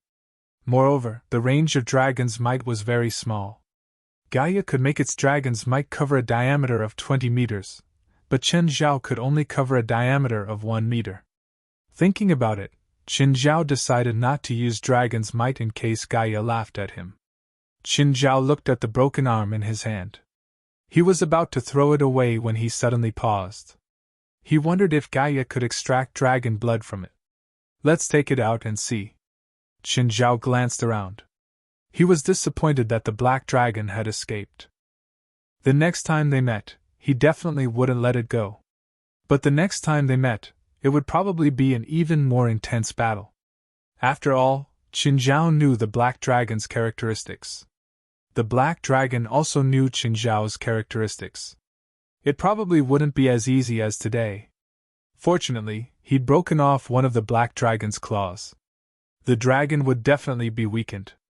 Just then, Qin Zhao received a notification from the Tower of Trials. Black dragon escaped. Leave the Tower of Trials or continue searching. Leave the Tower of Trials. In the blink of an eye, Qin Zhao exited the Tower of Trials. When everyone saw Qin Zhao come out, they immediately surrounded him. President, did you pass the 8th level? West asked. Qin Zhao nodded. Yes. Guild leader, whose arm is that? The big boss of the 9th level. Can the limbs of the monsters inside be taken out? Not the ones before, but the one on the 9th level is special. Not only is it strong, but it can also escape. I fought with it for more than an hour, but it escaped, Qin Zhao said gloomily. Gaia, this is for you. Everyone was dumbfounded. It was understandable to give someone a gift. But what was the meaning of giving away a severed arm?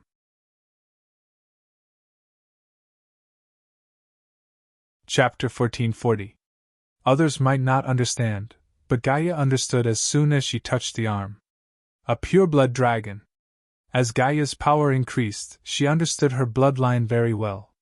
Unlike her, who could transform into a dragon, a pureblood dragon had to be extremely powerful to transform into a human. Can you absorb the dragon blood in this arm? Qin Zhao asked. Yes. Gaia nodded. But I need time. Just then, Jalanash landed from the sky.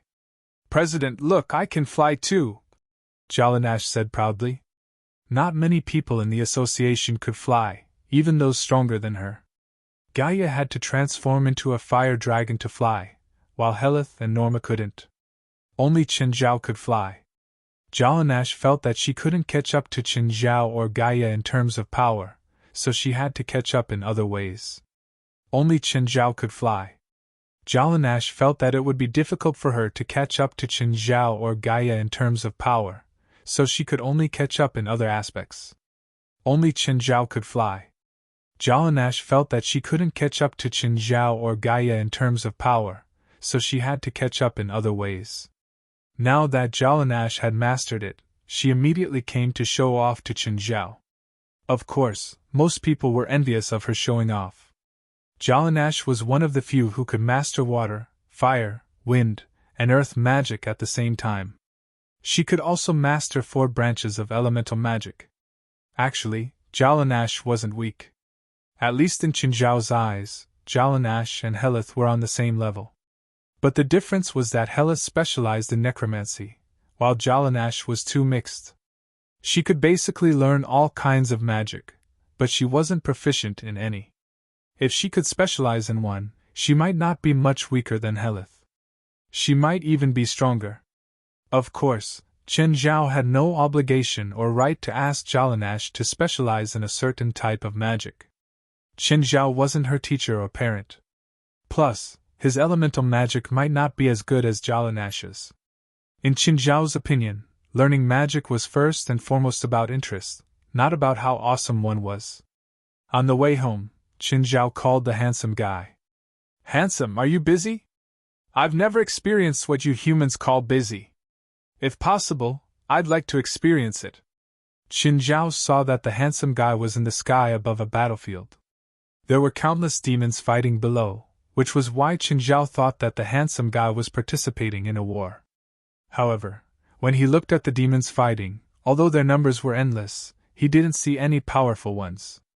Even Qin Zhao could kill his way in and out. If the handsome guy really joined the battle, he could probably destroy both sides with a finger. What are you doing? He asked curiously. It's a war started by my 2 followers' respective races. Whoever wins will get the chance to advance, and the loser's race will be exterminated. Qin Zhao shivered. This was indeed the style of hell. By the way, my daughter's birthday is on the 15th of this month.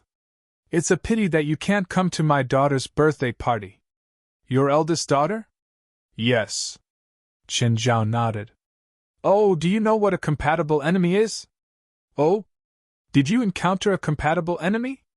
Yes, but I don't know what it means. I heard it from him. In human terms, it's a fated enemy. Every soul has its own fate.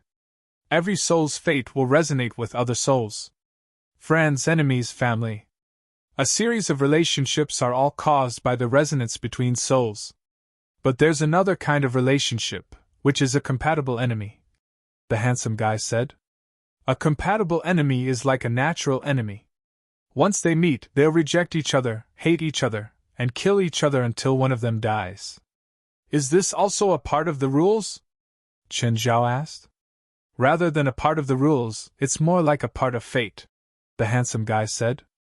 You humans have a game called jigsaw puzzles, right? What does this have to do with puzzles? Fate is like a jigsaw. A compatible enemy is a jigsaw that perfectly matches your fate. Since it's a jigsaw that perfectly matches my fate, it should be something like the closest relationship, right? How did it become an enemy? This is the magic of fate.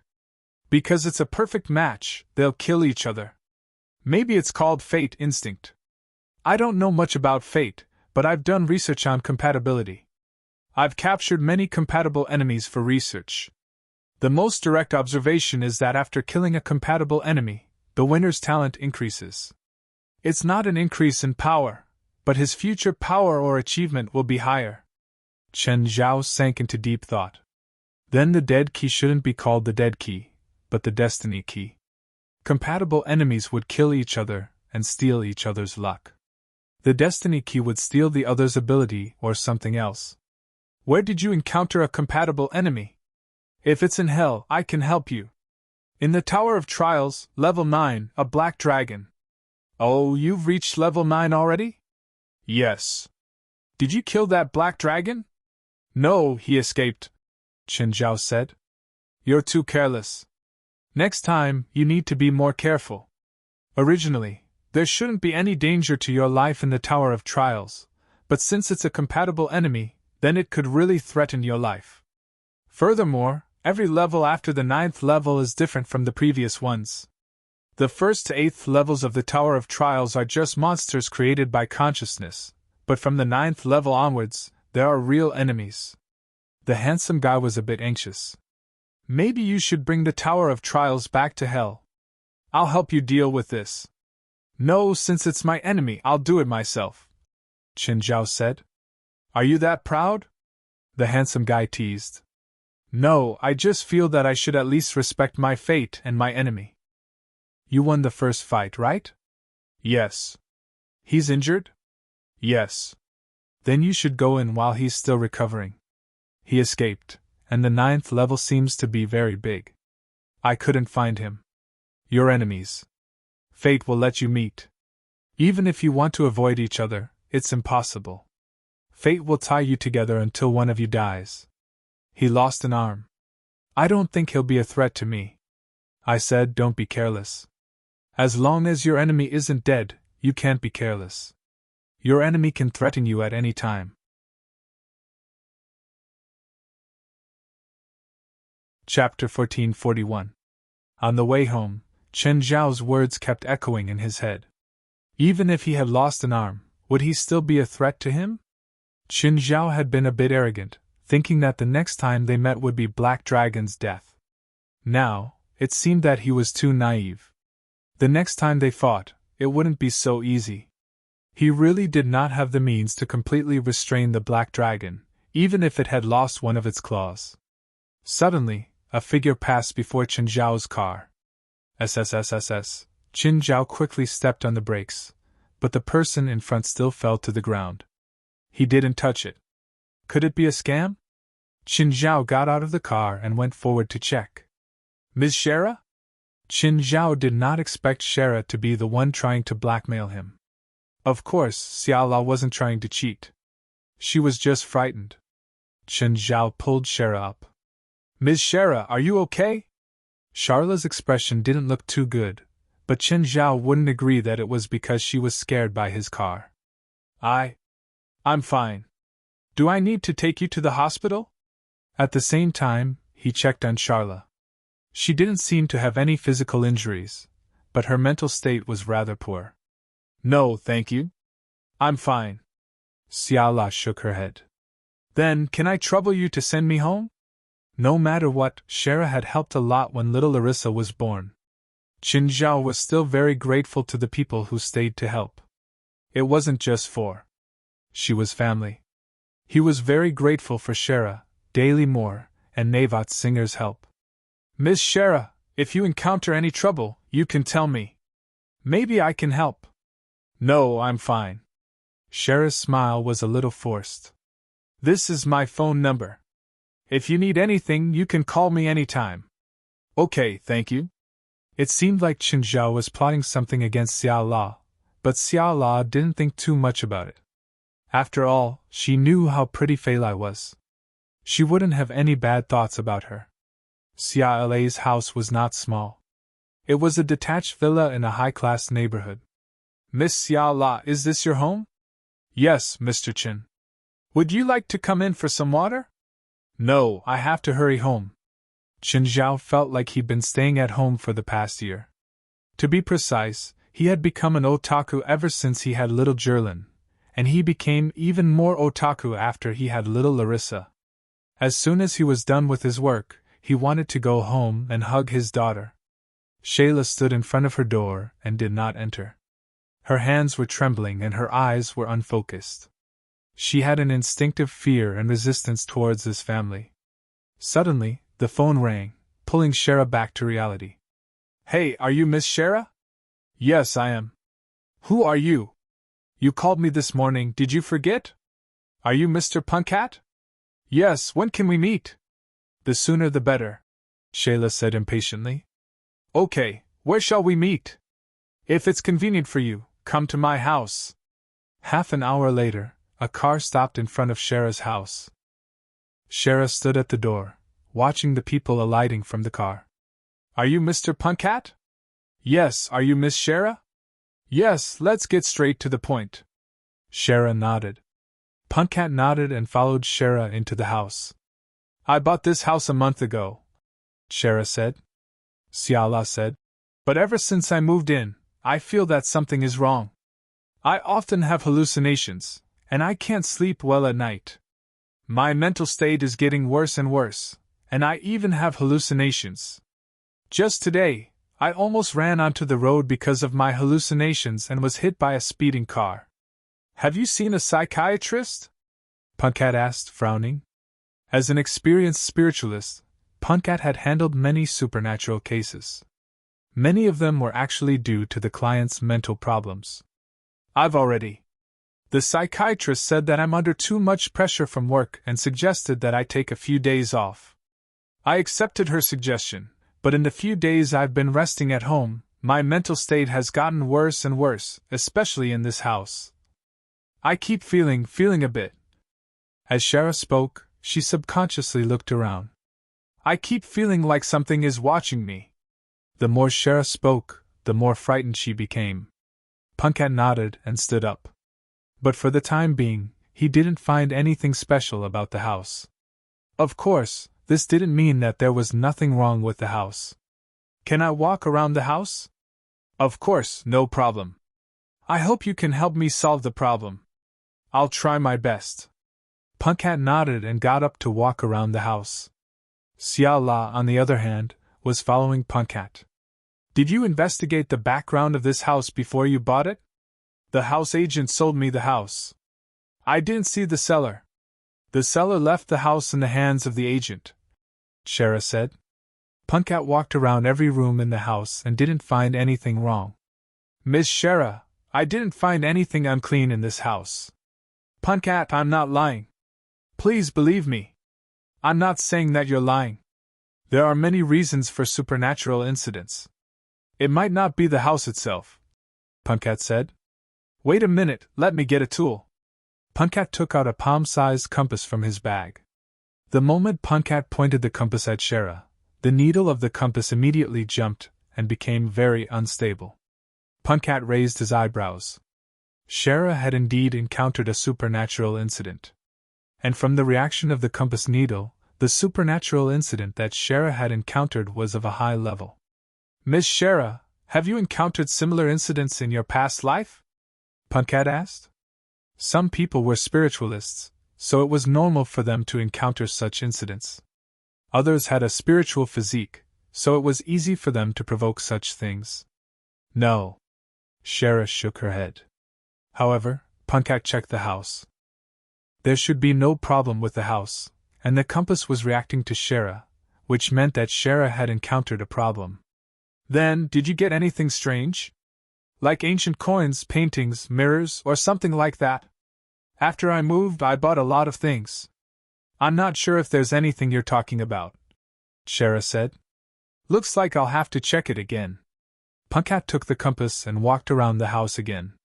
Suddenly, when the compass in Punkat's hand was aimed at Shara's dresser, the needle jumped again. Was there a problem with the dresser? Punkat turned to look at Shara. Where did you get this dresser? I bought it from the supermarket.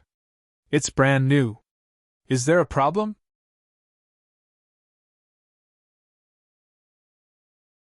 Chapter 1442. Bought from a supermarket? Then it shouldn't be a problem with the dresser. If it was an antique found in a second-hand store, it was very possible. Many of the supernatural incidents that Punkat received were because the employer found something strange in a second-hand store, and then the supernatural incidents happened. That was something placed on the dresser. It had to be said that any woman's dresser would have a lot of cosmetics. It wasn't easy to find something unusual among so many cosmetics. Finally, Punkat discovered that among the cosmetics, there was a wooden comb that did not fit in with the rest of the cosmetics. When Punkat picked up the wooden comb, he immediately felt a strange aura. The needle of the compass in his hand was also jumping wildly. Sure enough, there's something wrong with this comb. Punkat looked at Shara. Where did you get this comb? I bought it from a handicraft shop, Shara said. What kind of handicraft shop? Punkat asked. It's on Downey Street, 558? Punkat continued. Huh! Mr. Punkat, do you know that shop? Punkat was even more puzzled. How did you find that shop? What do you mean how? I just went shopping and saw that shop, so I went in to take a look. It's hard to imagine that such a special shop would exist in such a busy area. Is there something wrong with that shop? That shop belongs to a spiritualist. Only a spiritualist like me can find that place. But you don't have any magic on you, so it's impossible for you to find that shop. 558 Downey Street is very famous among spiritualists. But I found it. That's the strange part. Punkat looked at the wooden comb in his hand. How much is this comb? $300. Punkat looked at Shara. She's really rich. Even as a spiritualist, I can't spend $300 on a magic comb. However, 558 Downey Street shouldn't sell items that brought bad luck. Punkat's heart skipped a beat, and he suddenly understood. It wasn't that the people in that shop deliberately sold items that brought bad luck. It was because the magic item itself had magic, which attracted unclean things. If the buyer was a spiritualist, of course, this wouldn't be a problem. After all, no evil spirit would take the initiative to find trouble with a spiritualist. But Xiao La was just an ordinary person, which became the biggest problem. Punkat examined Shayla a few times and confirmed that she was indeed an ordinary person without any magic. That was strange. It was impossible for an ordinary person without magic power to see 558 Downey Street.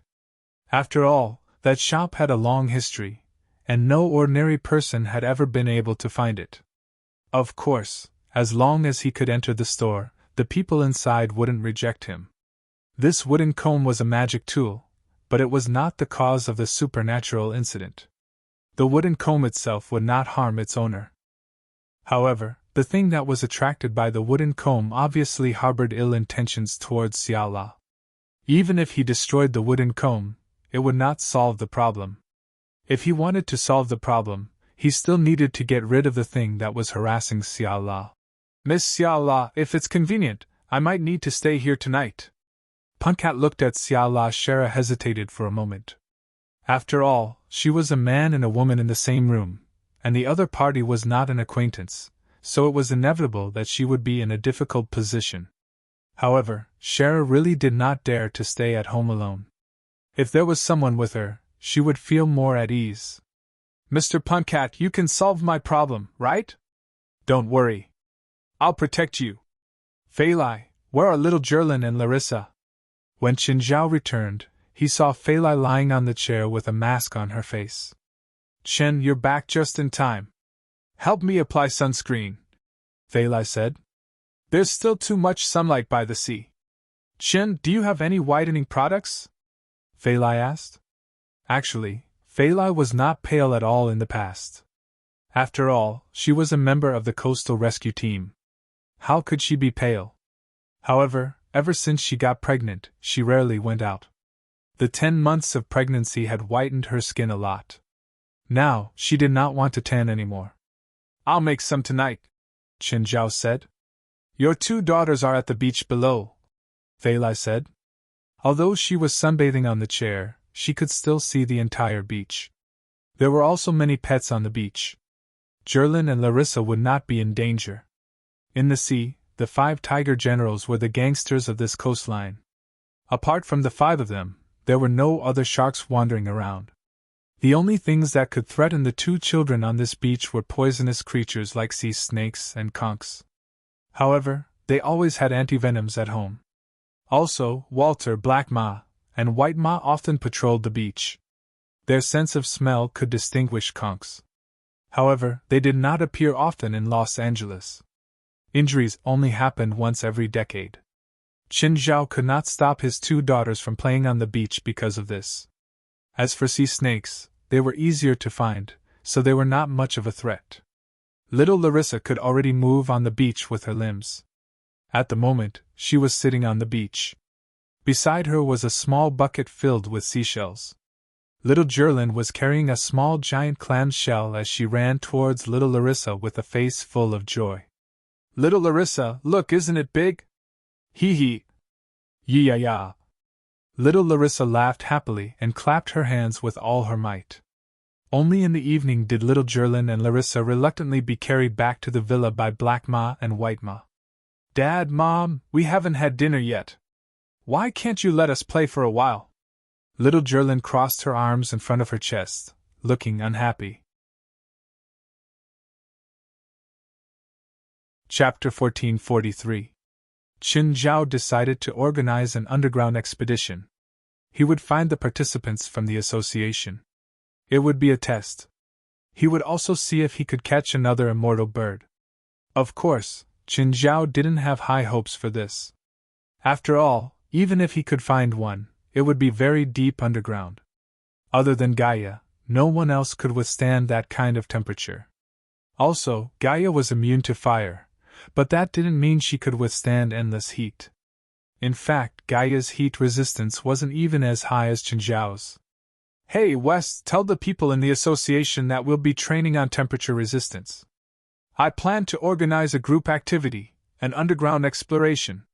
Those who don't have any resistance to temperature don't need to participate. At the same time, get Padalu and Jalak to study heat-resistant suits. Ever since the gale, Los Angeles had been too quiet. Even some of the commissions were halved compared to usual. The association was very free, so Qin Zhao wanted to use this opportunity to give them something to do. Of course, giving them something to do wasn't asking them to die. Qin Zhao couldn't let a bunch of weaklings go deep underground. However, West didn't know if he misunderstood Qin Zhao's meaning. He called the underground expedition an underground treasure hunt. Then, everyone's enthusiasm soared. Including Klaus and the Lightning team, they all started training for heat resistance. All of them belonged to the physical strengthening category. Therefore, their heat resistance was also very high. Plus, they weren't going to crawl into a hole half naked. When the time came, he would definitely have to wear protective clothing and cast protective spells. Of course, Qin Zhao didn't know that his sudden idea had caused the entire association to boil. President, you're targeting me this time, right? Helis called Shenjiao, her voice filled with dissatisfaction. What? How am I targeting you? You know that I can't stand heat and you still want to go underground to search for treasure? Helis wanted to go. No matter how aloof and unapproachable she usually was, she was still a young girl. Actually, on normal days, if there were any activities in the association, or if anyone needed help, Helis would help them. She was a warm-hearted girl, but even Qin Zhao couldn't help but feel that Helis was a bit antisocial. Wait, treasure hunt? What treasure hunt? You don't have to hide it. Mr. West told me everything. What did West say? When did I say I was going on a treasure hunt? Qin Zhao was speechless. What would happen then? If they said there were no treasures now, it would be too much of a blow to their enthusiasm. Forget it, I'll just hide it for now. At that time, he would just say that they were not strong enough to enter the depths. That would be great. Punkat heard a scream coming from Shayla's room. Punkat immediately jumped up and rushed into Shayla's bedroom. Miss Shara, what's wrong? Punkat hastily hugged Xiala, who was scratching her messy hair, and patted her back to soothe her.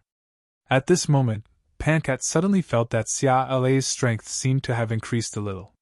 She hugged herself a little too tightly. Miss Shala! Miss Shala? Suddenly, Pankar realized the problem. Suddenly, Pankat's palm was covered in a layer of silver radiance as he chanted an incantation. A heavy slap landed on Shayla's back. This scream was definitely not something a woman could make. Pankat broke free from the passionate hug and saw a pitch-black spirit crawl out of Xiala's body. Evil spirit of burning fire! Pankat's expression changed slightly.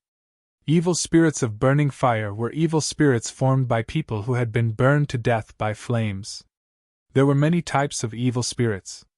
Among them, those killed by the four elements were the most difficult to deal with. Of course, their numbers were also the rarest.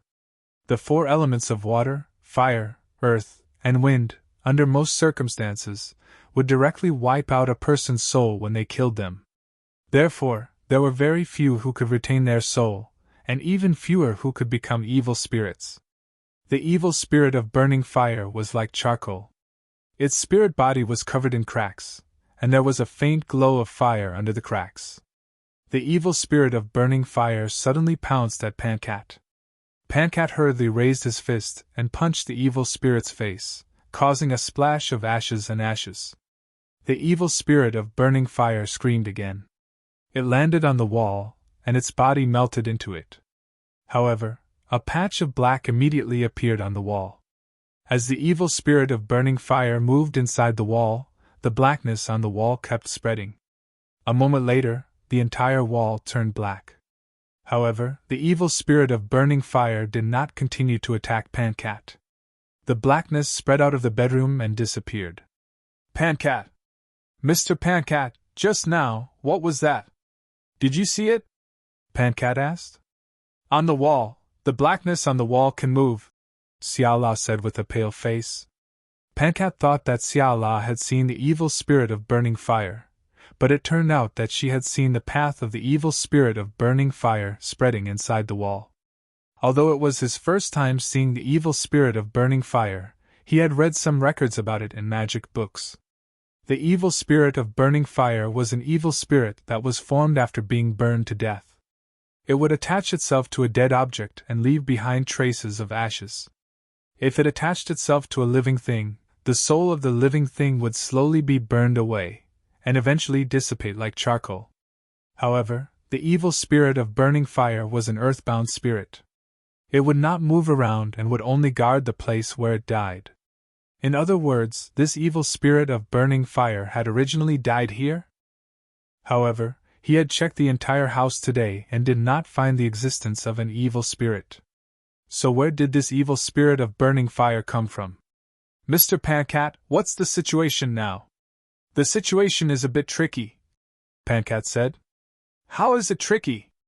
The evil spirit just now was very powerful and very troublesome. Can't you do anything? If it was an ordinary evil spirit, I could still do something, but this kind of evil spirit, I can only ask my teacher for help. Your teacher? You have a teacher? Of course, I'm a spiritualist. Of course I have a teacher, Pankat said matter-of-factly. But before that, let's leave this house first, Pankat said matter-of-factly. Pankat felt that something was wrong. Siala had said that she had been disturbed by illusions before. However, the evil spirit of burning fire did not seem to have the ability to use illusions on the living. The evil spirit of burning fire was an evil spirit with astonishing destructive power, and it was cruel and crazy. They did not like to beat around the bush, and they were very straightforward when it came to killing and arson. However, the evil spirit of burning fire in the house really did not make people feel safe. They should leave this place first.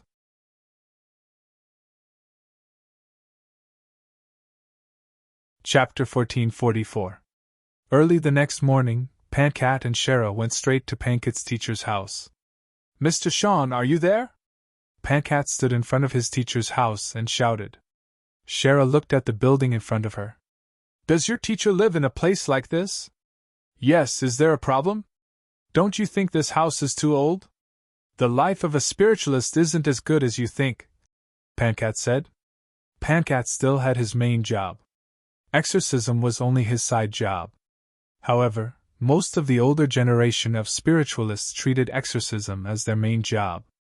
However, for spiritualists, unless they were famous spiritualists who had appeared on TV, there were very few who could earn a lot of money. Occasionally, they would meet a big client and be lucky enough to make tens of thousands of dollars. Most of the time, however, they only made a few $1,000s or less.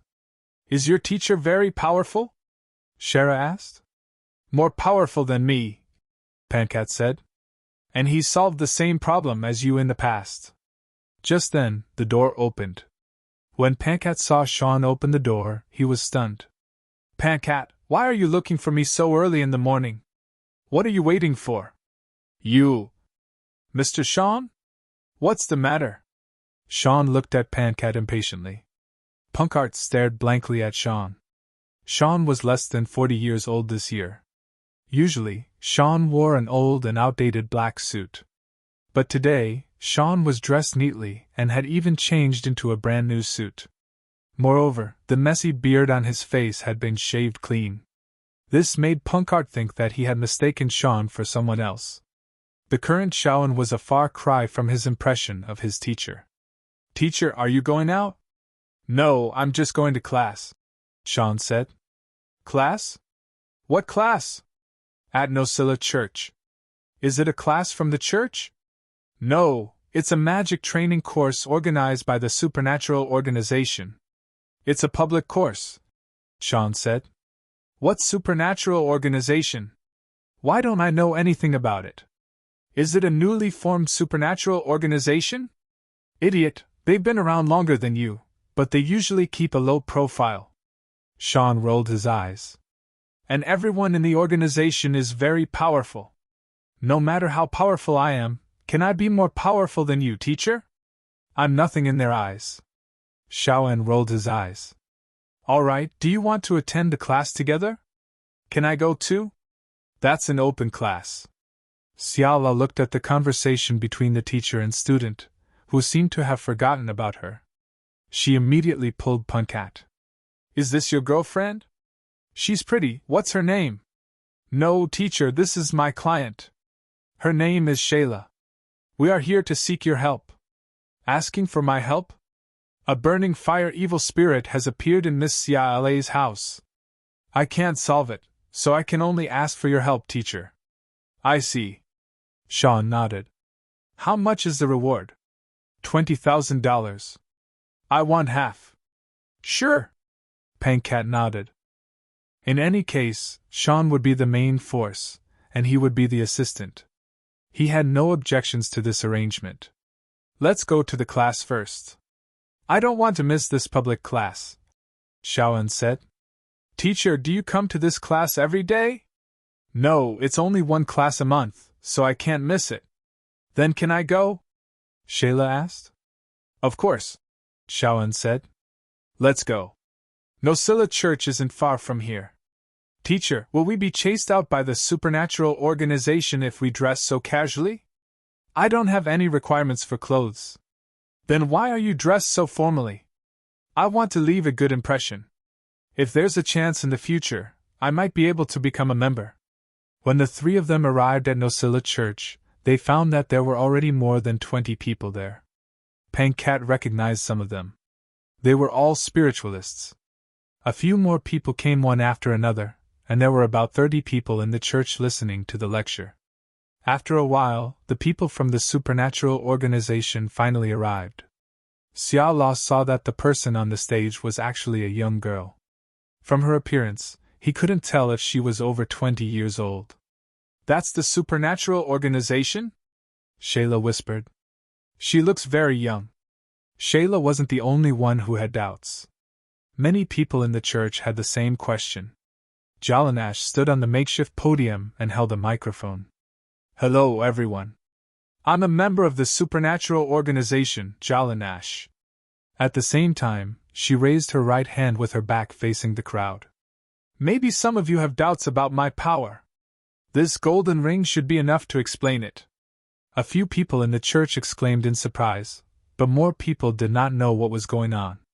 Mr. Shawan, what's the meaning of the golden ring on the girl's hand? Shayla asked. Does it mean she's married? Pankrat teased. Even he thought it was a joke. That's one of the supernatural organization's magic power levels, Shawan said solemnly. Oh, then is the gold a symbol of a certain level? Pankrat's tone was still frivolous. Yes, it's the symbol of the highest level. Then the organization's levels must not be strict. A little girl actually got the highest level. Previously, Magic Show went to do the magic power level assessment. She got a blue ring. She's only ranked second. What? How is that possible? Magic Shell is such a powerful spiritualist. Does the supernatural organization's magic power level only have high, middle, and low levels? No, there are 5 levels, Shawan said.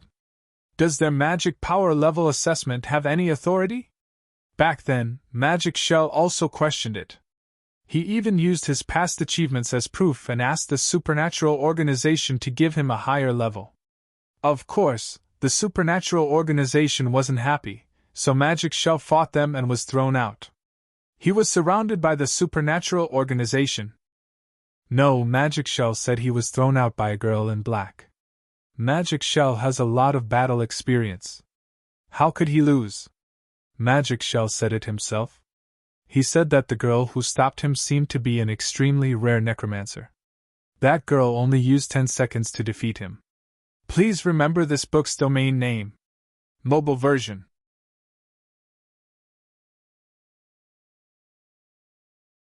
No, do whatever you want, Jalanash said coolly.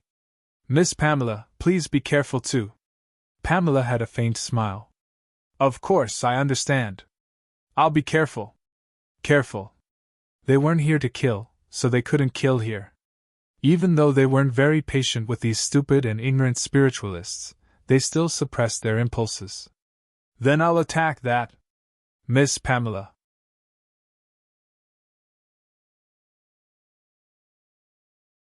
Chapter 1446.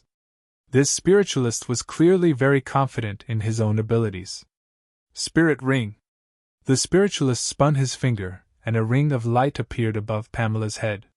The ring of light descended, trapping him with all his might. The spiritualist's lips curved. This spirit ring couldn't be avoided. Moreover, it would even cause the spirit body to burn.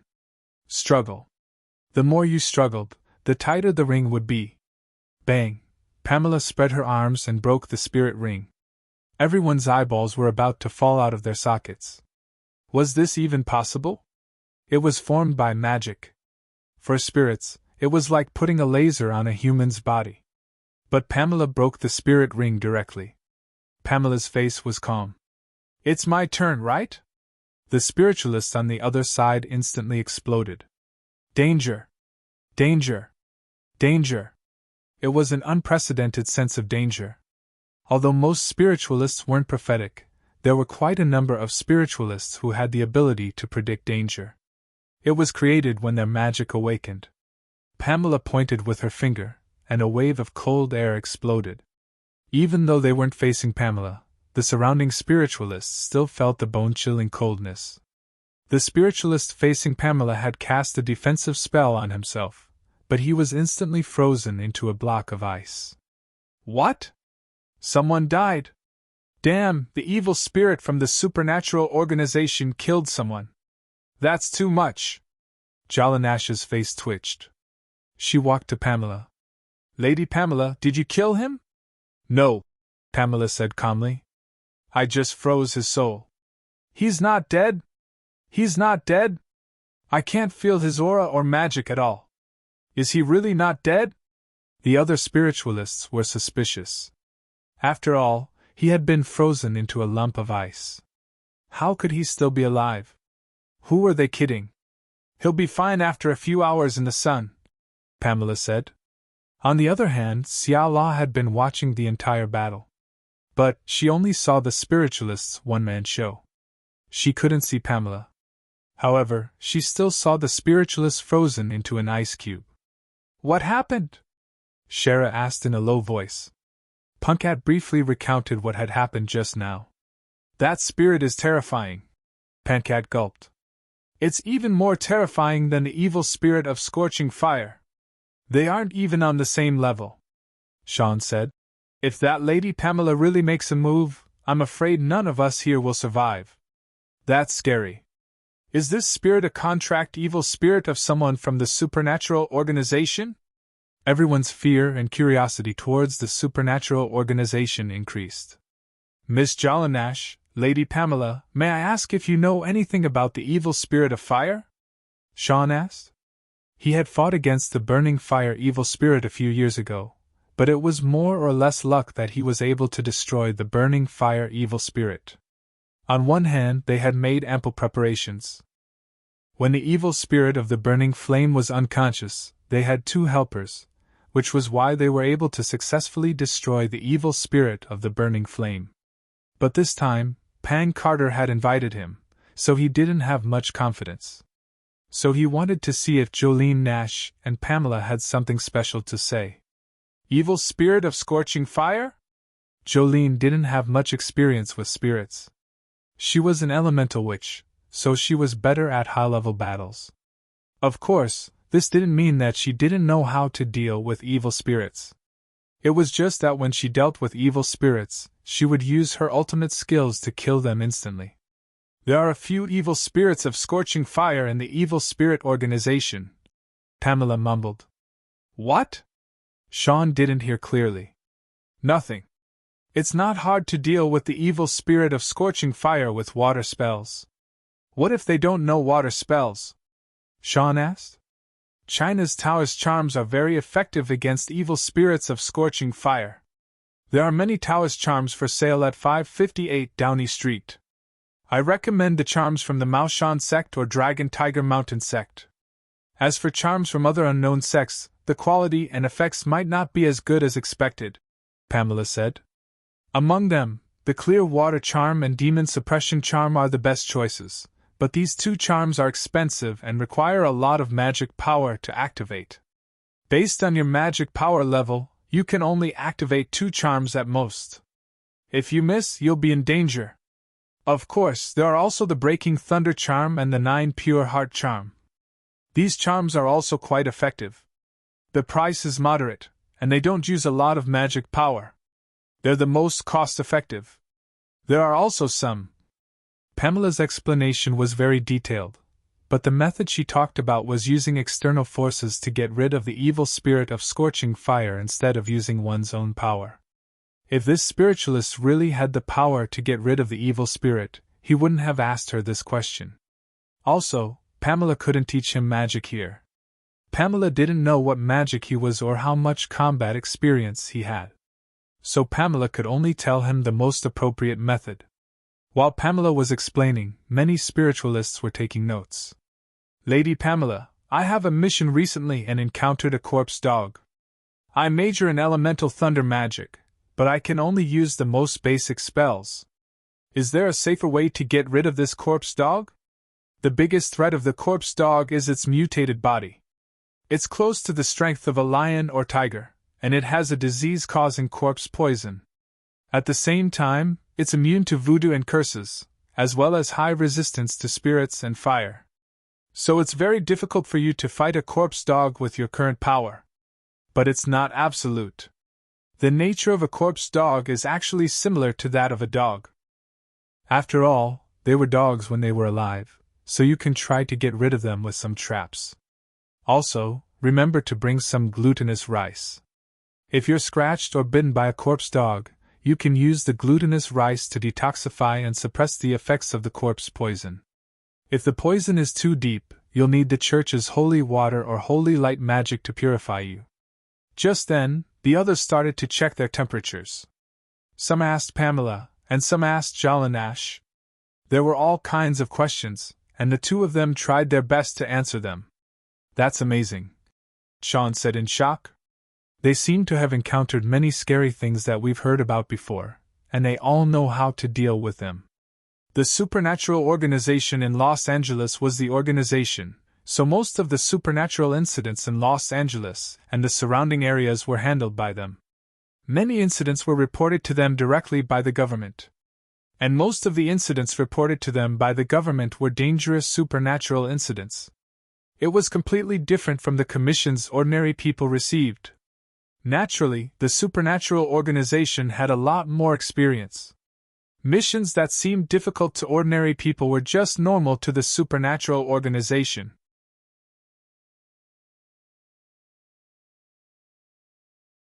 Chapter 1447. The morning classes were over. Pankat and Xiaoen were reluctant to leave. They'd learned a lot of things, including some monsters they'd only heard of in legends. But Jalanash and Pamela could explain how to deal with them.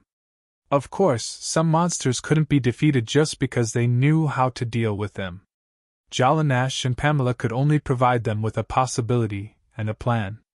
They weren't guaranteed to win. And because they were in different positions, they saw things differently. With their strength, no matter how meticulous they were, it was something that only they could do. Others might not be able to do it. Pankat and Xiaoen left with Shara. Then Pankat began to explain the situation to Xiaoen. Are you sure that house hasn't been on fire before? Xiaoen asked, confused. That house should have been built a long time ago, Shara said. There shouldn't have been a fire in the last 20 years. When I bought it, the contract didn't say that the house had been on fire before. America's real estate sales were relatively strict. At least, the laws in this area were more complete. When a house was sold, the contract would state the construction of the house, the use of the land, when the house was built, how many times it had been repaired, and whether it had been attacked by fire or water. Once the buyer found out about something wrong with the house, the buyer could ask the agent or the seller for a refund unconditionally. Shara's new house had been bought from an agent, and as the agent, it was impossible for them not to investigate. Shara also trusted the agent when she bought the house. After all, it was a relatively well-known company. That was why she didn't suspect anything. After all, the agent was the most concerned about the use of the house. If something went wrong, they'd be the ones with the biggest headache. So it was impossible for Shara not to know that someone had been burned in the house. Also, the evil spirit of burning fire can't control people, nor can it use illusions on the living. Is there a second evil spirit in that house? Pankat wondered. He'd had his suspicions before, and now Xiaoen had the same suspicions. Is it possible that the evil spirit of burning fire was controlled by someone? Xiaoen raised a new point of view. The evil spirit of burning fire had either died in the house, but from what Shara said, it didn't seem like the house had burned anyone. Then it was possible that someone had controlled the evil spirit of burning fire and deliberately placed it in the house. If that was the case, then it would be even more troublesome. After all, if a spiritualist had really placed the scorching fire evil spirit in that house, then not only would they have to deal with the scorching fire evil spirit, but they would also have to deal with an unknown spiritualist. There was one more thing that puzzled Pankat and Sean. Why would Shara enter 558 Downey Street? It was impossible for ordinary people to find that place. Unless a spiritualist brought her in, but Shara had said that she had found 558 Downing Street by herself while shopping. This ruled out the possibility of someone bringing her in. Furthermore, both of them confirmed that Shara was indeed an ordinary person and not a witch. In this world, there was no such thing as coincidence, finding a certain mysterious area, or being blessed by the heavens with outstanding talent. 0 was 0, and 1 was 1. There was no ambiguity in it. While it's still early, let's go to 558 Downing Street. What they wanted to confirm now was whether Shala could really find 558 Downing Street. The three of them drove to Downing Street and let Shara walk in front. Ms. Shara, please lead the way. Find 558 Downing Street. When Shara heard the two say that ordinary people couldn't find 558 Downing Street, she didn't really believe it. Because she had found it, and even bought something. She had a good memory, and she could recognize the numbers of all the shops. She didn't believe that she would go the wrong way this time. But that was the truth. When she searched for 558 Downing Street again, she realized that she couldn't find the number no matter how hard she tried. Damn, what went wrong? Shara walked back and forth on Downing Street 3 or 4 times, but still couldn't find it. She couldn't find it? How was that possible? Did the shop move away? Shara asked, confused. No, it's still there. Pancat shook his head. Just then, Shara suddenly saw a few familiar figures. Wasn't that Qin Zhao, Fei Lai, and their 2 children? It seemed that they were also shopping here. Hi, Mr. Qin, Ms. Fei Lai. Qin Zhao looked up and saw Shara. Then he looked at Pancat and Xiaoen behind her. There seemed to be magic waves on them, but they weren't strong. Ms. Shara, are you in trouble? They're my friends. Real friends? Qin Zhao hugged Zherlin, but he still looked at Pancat and Xiaoen warily. He thought that the two had threatened Shara and wanted to do something to her. Shara was forced to tell the truth. Real friends. Shara understood what Qin Zhao was trying to say. Shara, why don't you come to my house? Qin Zhao and I moved. Thank you for saving me from more pain last time. I haven't had the chance to thank you properly, Fei Lai said. I still have something to do. Shara turned her head hesitantly and looked at Pancat and Xiaoen. Ms. Fei Lai, why don't you go stay at a friend's house for a few days? Pancat asked. We'll take care of the rest. Call me. Is that okay? No problem. Don't worry. Mr. Chen, Ms. Fei Lai, is it convenient for me to stay there for a few days? No problem. You can stay as long as you want. And Shara, Zherlin's birthday is coming up. Can you wait for Zherlin's birthday party before you leave? Zherlin looked at Shara with watery eyes. Zherlin, when's your birthday? Shara liked Zherlin the moment she saw her. She wanted to give birth to such a cute princess in the future. Chen Zhao was relieved that she wasn't being threatened. It seemed that he thought too much. If she was being threatened, Shara wouldn't be walking on the street like this. Shara followed Qin Zhao's family to Mingwei Villa. Shara already knew that Qin Zhao was rich. After all, Qin Zhao had paid her $200,000 for less than 48 hours of work. However, when she saw Mingwei Villa and Mingwei Beach, as well as the yacht parked at the pier, she was still shocked. She was still shocked. Mingwei Villa was too beautiful, and its scale was beyond her imagination. Please remember the original domain name of this book, mobile version.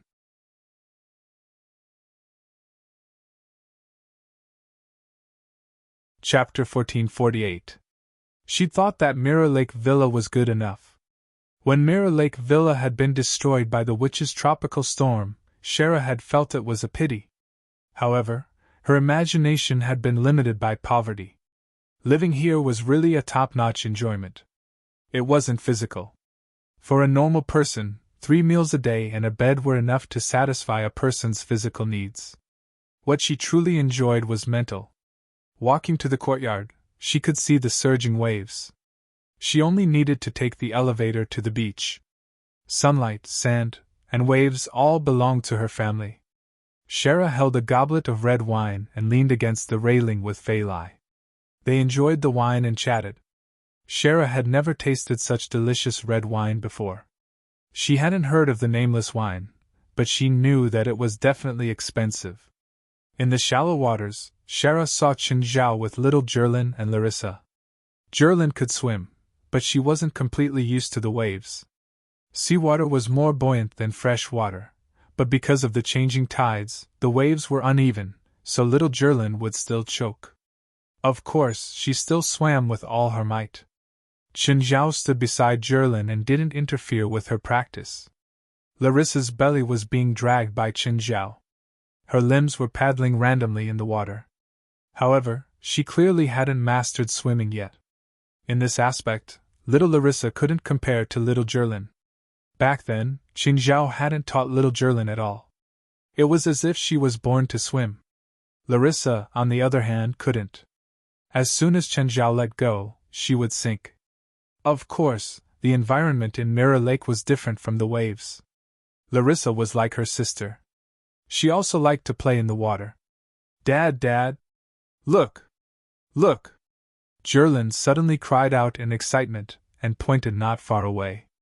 Qin Zhao looked in Jerlin's direction and saw a few bottlenose dolphins leaping into the waves ahead. There were 6 of them. 2 of them were bigger, around 2 meters long. 4 of them were young dolphins. This should be a small dolphin family. The 2 bigger dolphins were probably the children of the other 4. Most dolphins were very curious and friendly to humans. Killer whales belonged to the dolphin category, not the whales that everyone thought. Moreover, they had a very high IQ. People's impression of dolphins was that they were naughty and occasionally helped shipwreck victims. The dolphins had clearly noticed Qin Zhao and his 2 kids too. They immediately surrounded them. The 2 leading dolphins, the father and mother, let out childlike cries and swam toward Qin Zhao, little Jerlin, and little Larissa without any explanation. When it reached the 3, it slowed down. Qin Zhao didn't sense any malice, but he was still careful. However, Qin Zhao's worries were unnecessary. He could hear their voices saying, "Come on my back, come on my back!" They kept repeating the same words. "Little Jerlin, hold their dorsal fins." Just then, Qin Zhao grabbed a dolphin's dorsal fin, and it started swimming towards the shore. Little Jerlin was also pulled to the shore by the dolphin. The dolphin father and mother had obviously misunderstood. They thought that Qin Zhao, little Jerlin, and little Larissa were refugees. Qin Zhao was touched. Inexplicably, he was moved by her words. The 4 little dolphins behind also followed their father and mother. Just then, Qin Zhao felt the 5 tiger generals approach. Qin Zhao's eyes hardened. He immediately sent a warning to the 5 tiger generals with Little World. "Go away. Don't hurt this family." The 5 tiger generals didn't even have time to show themselves before they were chased away. Actually, they didn't plan to hurt the dolphin family. Their intelligence wasn't low now. They could tell good from bad. They just wanted to come and play with Qin Zhao. Fine, Qin Zhao had misunderstood them. But the dolphin family would inevitably be frightened. Qin Zhao didn't want to chase this kind family away. The father and mother sent Qin Zhao and little Jerlin to the beach directly. Then they moved their bodies with difficulty, trying to return to the sea. Just then, a wave came and pushed them a few more meters onto the beach. They seemed to be struggling. Qin Zhao immediately went up and pulled the father's tail, trying to pull it back into the sea. Little Jerlin also came up and helped pull the mother back into the sea. Qin Zhao smiled bitterly. He was carrying little Larissa, so he couldn't pull both of them at the same time. Little Jerlin clearly couldn't move. Qin Zhao secretly cast a spell and used countless threads to wrap around the mother's tail. Then, the mother and daughter pulled the father and mother back into the sea together. Just then, Fei Lai and Shara each came down with a bucket. Qin Zhao was stunned. Then he realized that their buckets were filled with fish. "Qin, tell them to come back," Fei Lai called. Qin Zhao didn't leave when he saw the parents return to the sea. He walked to the shallow area and clapped his hands. "Thank you for saving us. This is our gift." Shara's expression was strange. Could the dolphins understand? However, she did not expect that the dolphins would really come over. They weren't afraid at all and swam to Qinzhao's side. Feili and Shara came over too. Then they started taking the fish out of the buckets. The water was just right, not even up to Qinzhao's waist. The dolphins wouldn't be stranded at this level. Little Jerlin also came over to help split the fish. Hee hee. Daddy, kiss me, kiss me, kiss me. What's a kiss? Did they name the dolphin so soon? Little Jerlin was playing with a little dolphin about 80 centimeters long. The little dolphin seemed to like Jerlin's hug too. Shara looked at the family with indescribable envy. After all, not everyone had such an experience. Suddenly, Shara saw a huge fin appear in the sea. Shara's expression changed drastically. Shark, shark! Run! Shark! The dolphin family was frightened too. They also noticed the shark's fin and hurriedly ran toward the beach. At the same time, they cried out as if to warn Qinzhao's family. Old Guan was here. He was here to fight for Qinzhao's favor. Shara realized that Qinzhao's family didn't plan to run at all. Then she saw a great white shark rush into the shallow water. Its huge body made people's scalps go numb. It was too big. Frighteningly big. Its bloody mouth was less than 2 meters away from them.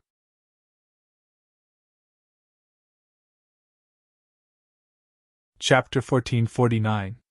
In Shara's eyes, the great white shark could swallow Jerlin whole with just a twist. But the shark didn't. Half of its body was stuck in the water, and its tail kept swinging. Qinzhao also looked at Guan Laode in annoyance. You came here to fight for attention and got yourself stranded. Are you stupid? Qinzhao threw a few fish into Guan Laoda's mouth. They weren't even enough to fill his teeth. Then he walked behind Guan Laode and dragged him back to the deep water. The dolphin family was still a little frightened. Shara was dumbfounded. That great white shark was their family's pet? You're not afraid of sharks? That's a great white shark, Shara asked. Why should we be afraid of sharks? Jerlin asked, confused. In her eyes, any family pet could be trusted. Why should they be afraid? I'm a beast tamer, Qinzhao said casually. Shara really believed him. After all, great white sharks were infamous. If such an existence could be tamed, what else couldn't be tamed? Soon, the dolphin family swam over and started playing with Qinzhao's family again. Soon, Jerlin could already ride on the dolphins and let them play with her. Under the night sky, Punkat and Sean entered Shara's house. The lights were off in the entire house. Both of them had rich experience in exorcism. Evil spirits usually liked to wander in the dark. If there was light in the house, they would actively hide or destroy the light source. Suddenly the two heard movement. It came from Shara's bedroom. Coming! The two stood up at the same time. Cautiously arriving outside Shara's bedroom, Punkat gently pushed open the door. There was a woman sitting at the dresser. Miss Shara? Seeing the figure, Punkat subconsciously thought it was Shara. No! It's not Miss Shara. Sean shook his head. He was more rational now. Punkat also came back to his senses. Right, Shara had gone to a friend's house. Why would she be here? Isn't that an evil spirit of fire? As expected, there's more than one evil spirit of fire pestering Miss Shara, Punkat whispered. Punkat said in a low voice. Then the one who created the illusion should be this evil spirit. The figure was slowly combing his long hair with a comb. Punkat held a handful of magic phosphor in his hand, while Sean took out a talisman. The charm was bought at 558 Downey Street today. This charm could be activated with just a little bit of magic power, and it had decent lethality. Sean gestured to Punkat and began the countdown. 3, 2, 1. The two of them rushed in at the same time. Punkat shouted loudly and scattered the magic phosphor in his hand. Crash! The magic phosphorescence burst into flames, but when the flames disappeared, so did the ghostly figure. Where's the evil spirit? Punkat asked curiously. He didn't believe that a handful of magic phosphor could destroy that evil spirit. At this time, Pancat noticed that a comb had appeared in Shaoan's hand. He was slowly combing his hair. Pang Carter's hair stood on end as he hurriedly retreated. At the same time, he quickly took out a handful of magic phosphor and sprayed it at Shaoan. Crash! Shaoan screamed in pain. Although magical phosphor was mainly used to attack spirits and cast some spells, it still had a certain lethality to humans. Teacher Shaoan? Pancat didn't see any spirit fly out of Shaoan's body, and the scream he heard just now was Shaoan's. Just as Pancat stepped forward to help Shaoan up, someone suddenly patted his shoulder. Pancat, what are you doing? Shaoan's voice came from behind. Pancat froze for a moment, and turned around to find Shaoan standing behind him. He looked down and saw that Shaoan, who should have been accidentally injured by his magic phosphor, had disappeared. And Shaoan, who was standing behind him, was unharmed. Pancat immediately retreated and looked at Shaoan in horror. You, Pancat, what are you doing? Shaoan asked in confusion. Are you really Shaoan? Of course I am. What the hell are you doing? Pancat's eyes flickered. What was going on? Did he fall for an illusion? Or was Shaoan possessed by an evil spirit? It should be known that spiritualists would almost never be possessed. If a spiritualist was possessed by an evil spirit, the evil spirit would be extremely powerful. Furthermore, a spiritualist who was possessed by an evil spirit would become extremely terrifying. Suddenly, Shaoan saw that there was a comb in Pancat's hair. During the day, Pancat had told him that this comb had traces of magic on it. Shaoan saw that Pancat's expression was a little strange. Evil spirit, retreat! Shaoan immediately cast out a talisman. Pancat's expression was very strange. The talisman landed on Pancat's forehead. Pancat's body went limp and he fell to the ground. Shaoan heaved a sigh of relief. He walked over to Pancat and flipped him over. Suddenly, Shaoan saw a figure on the ground. He turned around and saw Pancat. Pancat was holding a baseball bat high in his hands. You! Shaoan looked back again and saw Pancat, who should have been killed by the talisman. Pancat's figure was nowhere to be seen. The talisman was stuck on the wall. Oh no! Duang! Pancat's baseball bat was already swinging at Shaoan's head. Shaoan covered his head and fell to the ground, but his consciousness was still very clear. Shaoan kicked Pancat's calf with both feet, causing Pancat to fall heavily to the ground. Pancat's head hit the ground and he immediately woke up. Shaoan? You! What happened to you? You hit me, bastard! Shaoan's face was pale. At this moment, his head and face were covered in blood. Me? I hit you? Pancat looked at Shaoan in surprise. No, you've been possessed by an evil spirit. No, you've been possessed by an evil spirit. I haven't, you've been possessed by an evil spirit. Impossible, my consciousness is very clear. You're the one who's been controlled. The two of them were blaming each other, but after arguing for a while, they realized that perhaps both of them had been blinded by an illusion, causing them to kill each other. Pancat's injuries were still fine, but Shaoan's head had been hit by the baseball bat. Call an ambulance. If we don't call an ambulance, I'll die, Shaoan said weakly. At this moment, Shaoan's injuries were very serious. Pancat picked up the phone and dialed the emergency number. Hee hee. But a strange laughter came from the phone. Pancat was startled and quickly threw the phone away. What's wrong? Damn it, the illusion still hasn't disappeared. Pancat's face was solemn. Shaoan's expression also changed slightly. No matter what appears in front of you, no matter what I become, don't make a move. Maybe we're still in an illusion.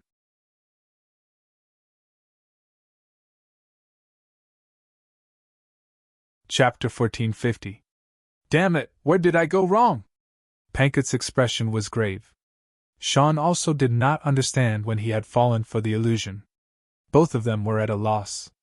Illusions were not something that could be easily used, and it was even more impossible to trick the other party without them realizing it. The terrifying thing about illusions was that it was very difficult to distinguish between real and fake. It was like seeing a person brandishing a knife at you in an illusion. You knew that it was fake. But how could you completely ignore this kind of attack? Sean held his head and leaned against the corner in pain.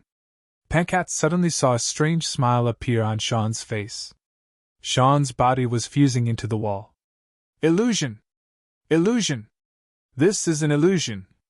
Pankat kept telling himself that it was an illusion. Do you still think that it's an illusion? My stupid disciple! Sean's smile suddenly became strange. I've wanted to kill you for a long time, but I never had the chance. Now, the chance has finally come.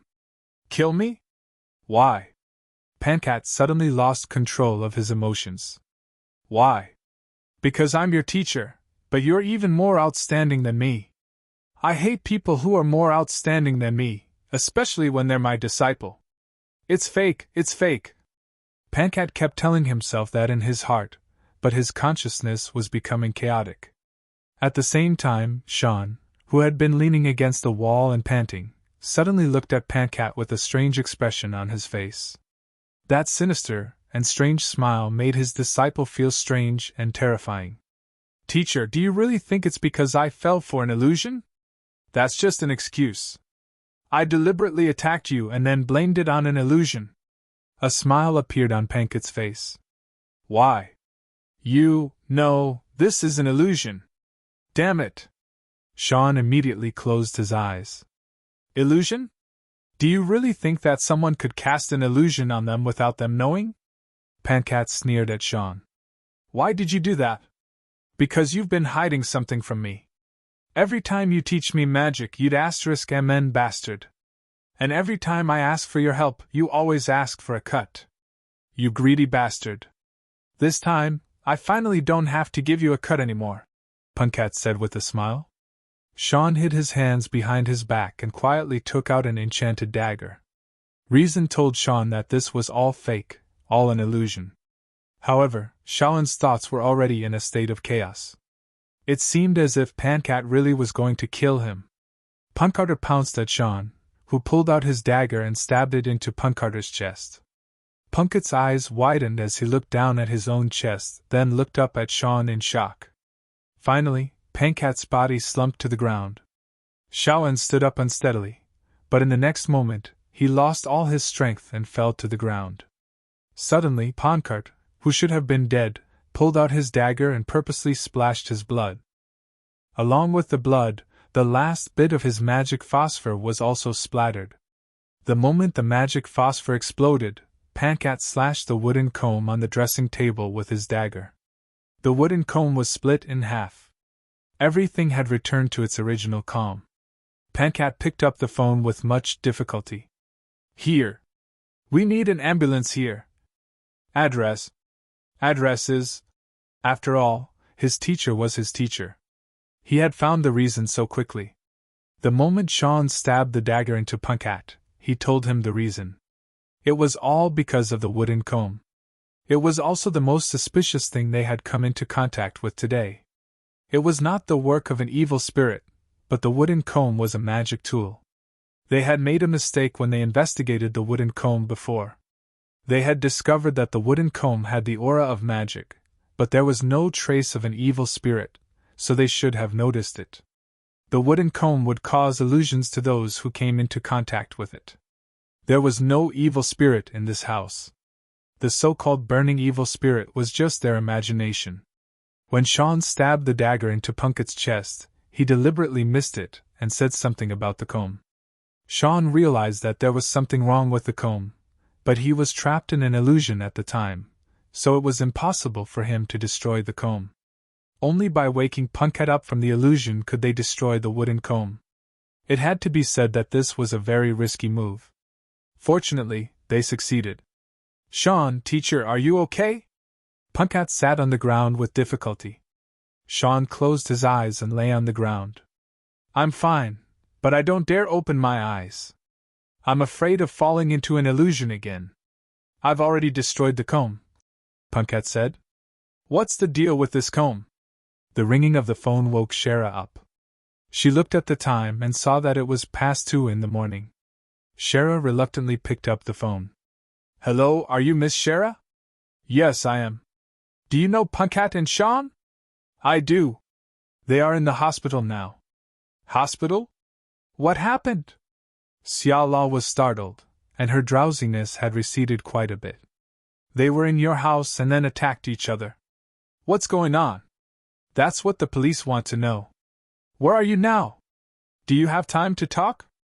I'm not in downtown Los Angeles. I'm afraid I'll have to wait until tomorrow to return to Los Angeles. Well, I hope you can come to the police station tomorrow. Shara's thoughts were a little chaotic. She vaguely sensed that it was likely that Punkat and Sean were hallucinating like her, and then they killed each other. The next day, Shara hurried to the police station and communicated with the police. Of course, it was just a simple statement. After all, she was not at the scene at the time, so there was no suspicion. In the statement, she claimed that she was only temporarily lending the house to Punkat and Sean for them to stay in her house. Although the police were puzzled by the fight between Punkat and Sean, they did not make things too difficult for Shara. Shara went to the hospital to see Punkat and Sean. Mr. Punkat, what's going on? We miscalculated. It's your comb. It's an evil magic tool. Punkat was very weak now because he had been stabbed in the chest. Although it did not hit a vital point, he had lost a lot of blood. Although he was saved, he was still very weak. Both Sean and I were under an illusion, and then we fought each other. That comb? I'm going to destroy that comb now. Mobile version.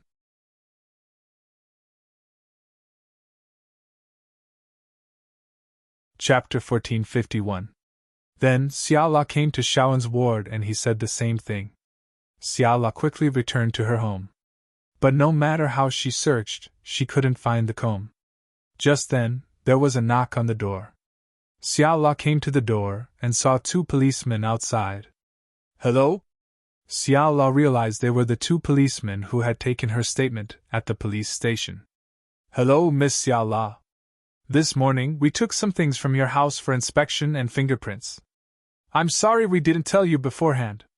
Now, the things have been returned to the owner, one of the policemen said. Xiaola saw a small cardboard box behind the two policemen. If there's anything missing, please contact us. If we confirm that it was lost due to our negligence, we will compensate you according to the price. Thank you. Do you need us to help you move the box in? No, thank you. After the two policemen left, Xiaola moved the box back to her house. The moment she opened the box, Xiaola's expression changed. Because Punkat and Sean had told her that the wooden comb should have been broken. But now, the comb was placed perfectly in the box, wrapped in a plastic bag. Xiaola was shocked and quickly took a few steps back. Suddenly, Xiaola felt something behind her. She turned around and saw the two policemen standing at the door. They had a strange smile on their faces. Why are you here? The two policemen slowly raised their heads.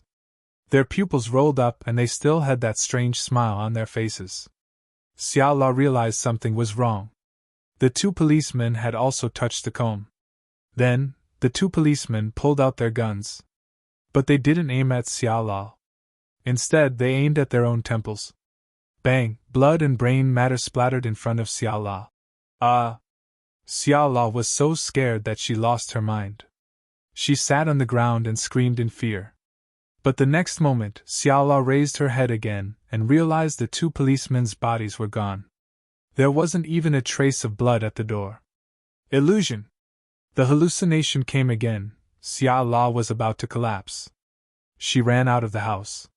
She didn't know where she was going or where she should hide. She just wanted to escape this place, escape this nightmarish home. Xiaola fled in all directions in a panic. But in the community, everything was peaceful and peaceful. It was completely out of place with the terrified and uneasy Shara. Shara also calmed down a little. At this moment, a ball rolled past Shayla and onto the sidewalk. Shayla turned around and saw a little girl standing there. Sister, can you help me pick it up? Just as Xiaola was about to walk over to pick up the ball, she suddenly heard the sound of a car braking. Xiaola turned her head and saw a car coming towards her. Hey Chen, did you know? Sherlock's in the hospital. Chen Zhao was stunned when he received For's call. Shara had just left his house today. What happened to her? Car accident. The culprit said that Xiaola suddenly ran into the motorway, and the car behind her couldn't stop in time. What's the situation now? He just came out of the emergency room. He's still alive for now, For said. Then I'll go see her, Chen Zhao said after some thought. Although he did not have a deep friendship with Xiaola, they were at least friends. Plus, Shara had helped when Fei Lai was in labor. Chen Zhao told Fei Lai. Fei Lai also wanted to go see Shara. After all, she was closer to Shara. Shara had been at their house yesterday, and Fei Lai had a good conversation with her. Chen Zhao had no objections. He brought Fei Lai and the two kids to the hospital. For, Fei Lai and I are at the hospital. Which room is Shara in? Room 309. For said over the phone. Chen Zhao's family went to room 309, but they did not see Shara. There were traces of someone lying on the bed, but Shara was nowhere to be seen. Where did Shara go? I don't know. Maybe she went to the toilet. Chen Zhao shrugged. Let's wait. He thought that Shara would be back soon, but after 10 minutes she still did not come back. Chen Zhao could only call For again. For, Shara isn't in the room. We've waited for 10 minutes, but she's still not back. Did she go for a checkup? Let me check. For was also confused. A few minutes later she replied. No, I checked. Shara didn't go for any checkup. She should be in the room getting in For. Chen Zhao looked. The For stand was still there, and so was the For bottle. However, Shara was not there. No. Wait, I'll come. A while later For arrived. Seeing the empty room, she was also confused. That's weird. Shara is so badly injured. Where could she go? For took out her phone and called Shara. Shara, what's wrong? Where are you? I'm discharged. It's urgent. With that, Shara hung up. For looked at the phone. What's wrong with her? She's so impatient. She hung up right away. Is she in some trouble? Chen Zhao asked. No, what trouble can she have? She's the best anesthesiologist in our hospital. Her income is even higher than mine. In America, doctors were high-income people. Among doctors, anesthesiologists and dentists had the highest average income. An extremely skilled anesthesiologist like Shara could earn close to $300,000 a year. In For's opinion, Shara had a proper job, a stable income, no bad habits, and a high EQ. She probably wouldn't cause any trouble. But her leg injury is really serious. For said. She can't leave the hospital alone. Let's go check the surveillance. Chen Zhao said.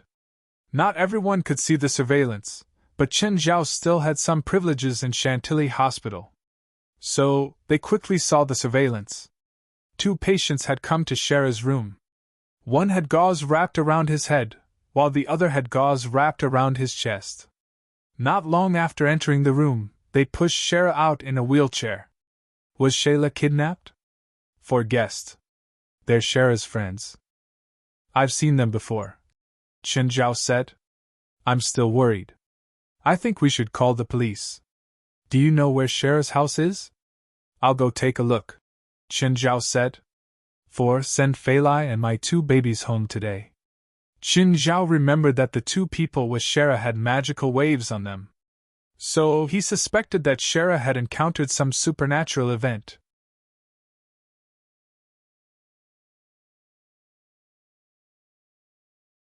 Chapter 1452. We have to go back as soon as possible. We have to destroy the comb as soon as possible, Sean said anxiously. Teacher Sean, what's going on? Pancat and Xiaola were originally in the hospital, preparing to recuperate. However, Sean anxiously pulled the 2 of them out of the hospital. I know what's going on, Sean said. That wooden comb is not a magic tool. It's an evil channel. What do you mean? I don't understand. Pancat tilted his head and looked at Sean. I made a phone call today and asked my friend, Sean said anxiously. That comb is not a magic tool, but a medium. Anyone who comes into contact with the comb will be marked, and then killed by evil illusions. Our souls will also be drawn to that evil existence through the medium, Sean said hurriedly. Evil existence? What is that? Maybe it's the legendary demon. Sean's expression was very ugly. Does that mean we just need to destroy the comb? Maybe. Sean was not very sure. After all, he had never encountered such a thing before. All the information he had now came from his friend. The more people died, the greater the effect of the medium. Sean and Pancat had already found it difficult to resist yesterday. They had experienced the illusion produced by the evil power, and knew very well how terrible it was. If they could not solve the problem as soon as possible, then they would be tortured by the evil power, and eventually have no choice but to commit suicide. At least that was what his friend said. When they arrived at Xiaolei's house, a trace of fear appeared on the faces of the three. All three of them had been tortured by the illusion. If possible, they really did not want to face that terrible illusion again. But they had no choice. They could only muster up their courage. Can you walk? Sean turned to look at Shayla. I can, Xiala said with a cane. She had just been in a car accident today, and her injuries were still very serious. But they could not do without her, because she was the owner of the wooden comb. As the owner of the medium, she had the right to destroy the comb. Pancat mustered up the courage to open the door. The room was completely dark, without any light. The three of them looked at each other, and finally stepped into the room. However, the moment they stepped into the room, they were plunged into darkness. Damn it, why is it so dark? Shayla immediately took out her phone and turned on the flashlight. The surroundings immediately lit up. However, when they looked around, they realized that it wasn't Shayla's house. Instead, it was a wilderness surrounded by knee-high weeds. There was still a dark forest ahead. What's going on? Where is this place? Why are we here? Both Punkat and Shayla were stunned by the scene before them. They didn't understand. They had just stepped into the house a moment ago, and the next moment, they were in this strange place. All of this was too strange. Sean's expression was solemn. There were some burns on the stillborn monster's body, but they weren't serious. Punkat took out a talisman and shot it at the stillborn monster. The talisman landed on the stillborn monster's body, and it immediately howled. The other stillborn monsters surrounded them, but they didn't attack. Instead, they watched Sean and Punkat fight with their companions. No, one talisman can't kill it. Then use more talismans. I don't believe we can't kill it. This time, they weren't unprepared. They had bought a large number of talismans. Punkat threw out another 3 talismans, which landed on the stillborn monster's body. The stillborn monster finally fell to the ground, its body constantly twitching. The other stillborn monsters didn't rescue it. Instead, they surrounded it and ate its companions. Please remember this book's domain name, 9 Heavens Godly Emperor mobile version website.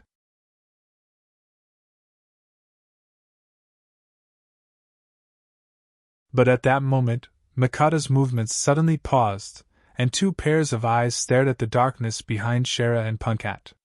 Sorry, did I disturb you? An abrupt voice sounded. Xiaolei's pupils constricted. Why was this voice so familiar? Then, a figure walked out of the fog. Xiaola cried out in alarm. How could it be him? Qinzhao strolled over. This place looks very lively. Did I miss something? Food? Another food? Mikadas grinned. How come it's you?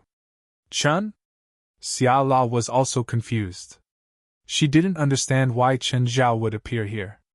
I got your address from 4. I thought you might be in some trouble, so I came to your house. Seeing that your door was open, I came in directly.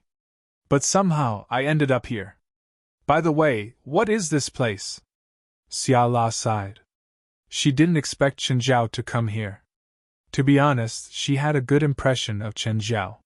She didn't want to drag Chen Zhao down with her. After all, Chen Zhao had 2 cute children. She didn't want them to lose their father. Human, this is my territory, and you will also be my food. Mikados stretched his head over. Xiao La and Punkat realized that Qin Zhao actually didn't feel any fear when facing this monster. "Huh, a bastard!" Qin Zhao looked at Mikados in surprise.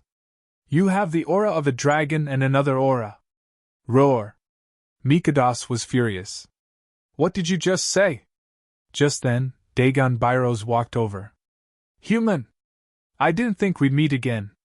"Dagon, you know this human?"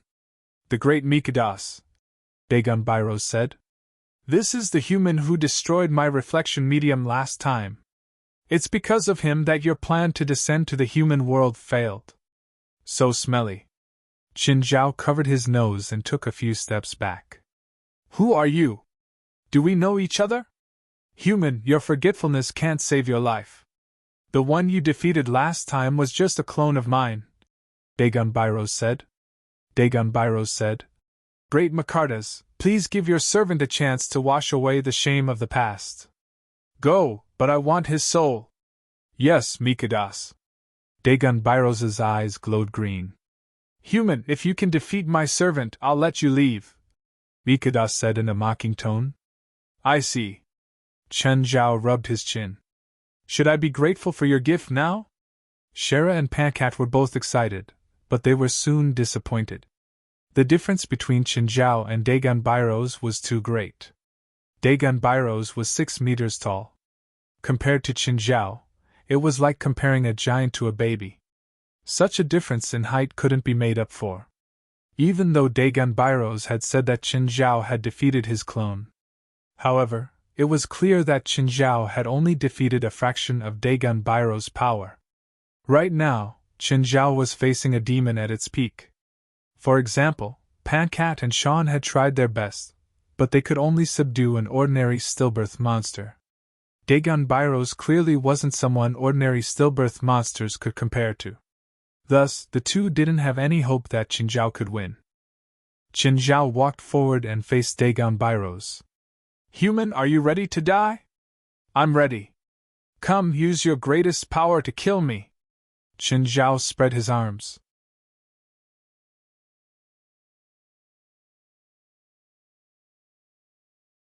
Chapter 1454. Dagon Byros spread his arms. Black clouds of air began to gather in his palms. Just then, another pair of arms stretched out from under his armpits. He also spread his arms and 2 more black clouds appeared. After a few seconds, the 4 arms were raised high above his head. The 4 clouds of air began to close. Even Shara and Pankat could feel the terrifying aura. Dagon Byros shouted, "Human, let the darkness devour you!" A stone sword suddenly appeared in Qin Zhao's hand. He threw it with all his might. Whoosh! The stone sword pierced through Dagon Byros' head. Dagon Byros' expression instantly froze, and his body fell backwards. The black clouds of air gradually dissipated. Everyone's expressions froze. They stared at Qin Zhao, dumbfounded. It was over? Just like that? Where was the battle? Ravage? No, not at all. In Shara and Pankat's eyes, the terrifying Dagon Byros had been killed so easily? He died under a sword, and just like that, he was casually tossed to the side. Or could it be that this was simply an accident? Qin Zhao's victory was just a coincidence. Anyone would be able to do it, right? I won. Qin Zhao looked at Shara and Pankat with a smile. Let's go. Huh! Shara and Pankat still couldn't believe it. They turned around and looked at Mikados in shock.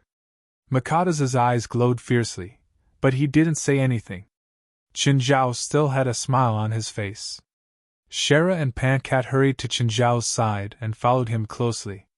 Shara and Pankat kept staring at Qin Zhao. Stop! I've changed my mind! Of course, Mikados wouldn't let them go. He'd never considered this matter from the beginning. Shara and Pankat were shocked. Was that really the case? They all looked at Qin Zhao. Qin Zhao also stopped and turned to Mikados, as if he'd known this would happen. Me too. I've decided to kill all of you. Shara and Pankat were stunned. They were also filled with terror. Kill all of them? Kill all of these demons? Kill these countless stillbirth monsters and the master of these stillbirth monsters, Mikadas? This gigantic monster?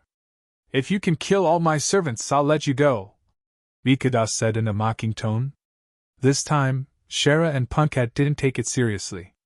Even if Qinzhao could kill them all, Mikadas probably wouldn't keep his promise, let alone whether Qinzhao could kill all of them. Qinzhao shook his head. No, not just them. You're my prey too. Roar. Prey? Are you treating me as prey? Ignorant and pathetic human, how dare you call me prey? Bastard, who do you think you are? Kill! Kill! Kill! Kill them all! Mikadas roared and ordered his army of stillbirth monsters. Shara and Punkat felt that Qinzhao was too impulsive. There was no benefit in angering Mikadas at this point. Looking at the suffocating army of dead fetus monsters pressing forward, Lin Fan felt a chill run down his spine. Once again, Shara and Punkat felt the approach of death. Doppelganger! In the blink of an eye, Qinzhao turned into 7. Cloning technique? Punkat's eyes lit up. But soon his eyes dimmed. Even though Qinzhao knew how to clone himself, even if he became 7, it was still disproportionate to the thousands of stillbirth monsters. When the stillbirth monsters approached, the 7 Qinzhao raised their arms at the same time. 1,000 sword control. Gray light bloomed in an instant. Shara and Punkat's jaws dropped. They watched in shock as the thousands of swords flashed across the night sky, tearing apart the darkness. Even Mikadas had a look of disbelief on his face.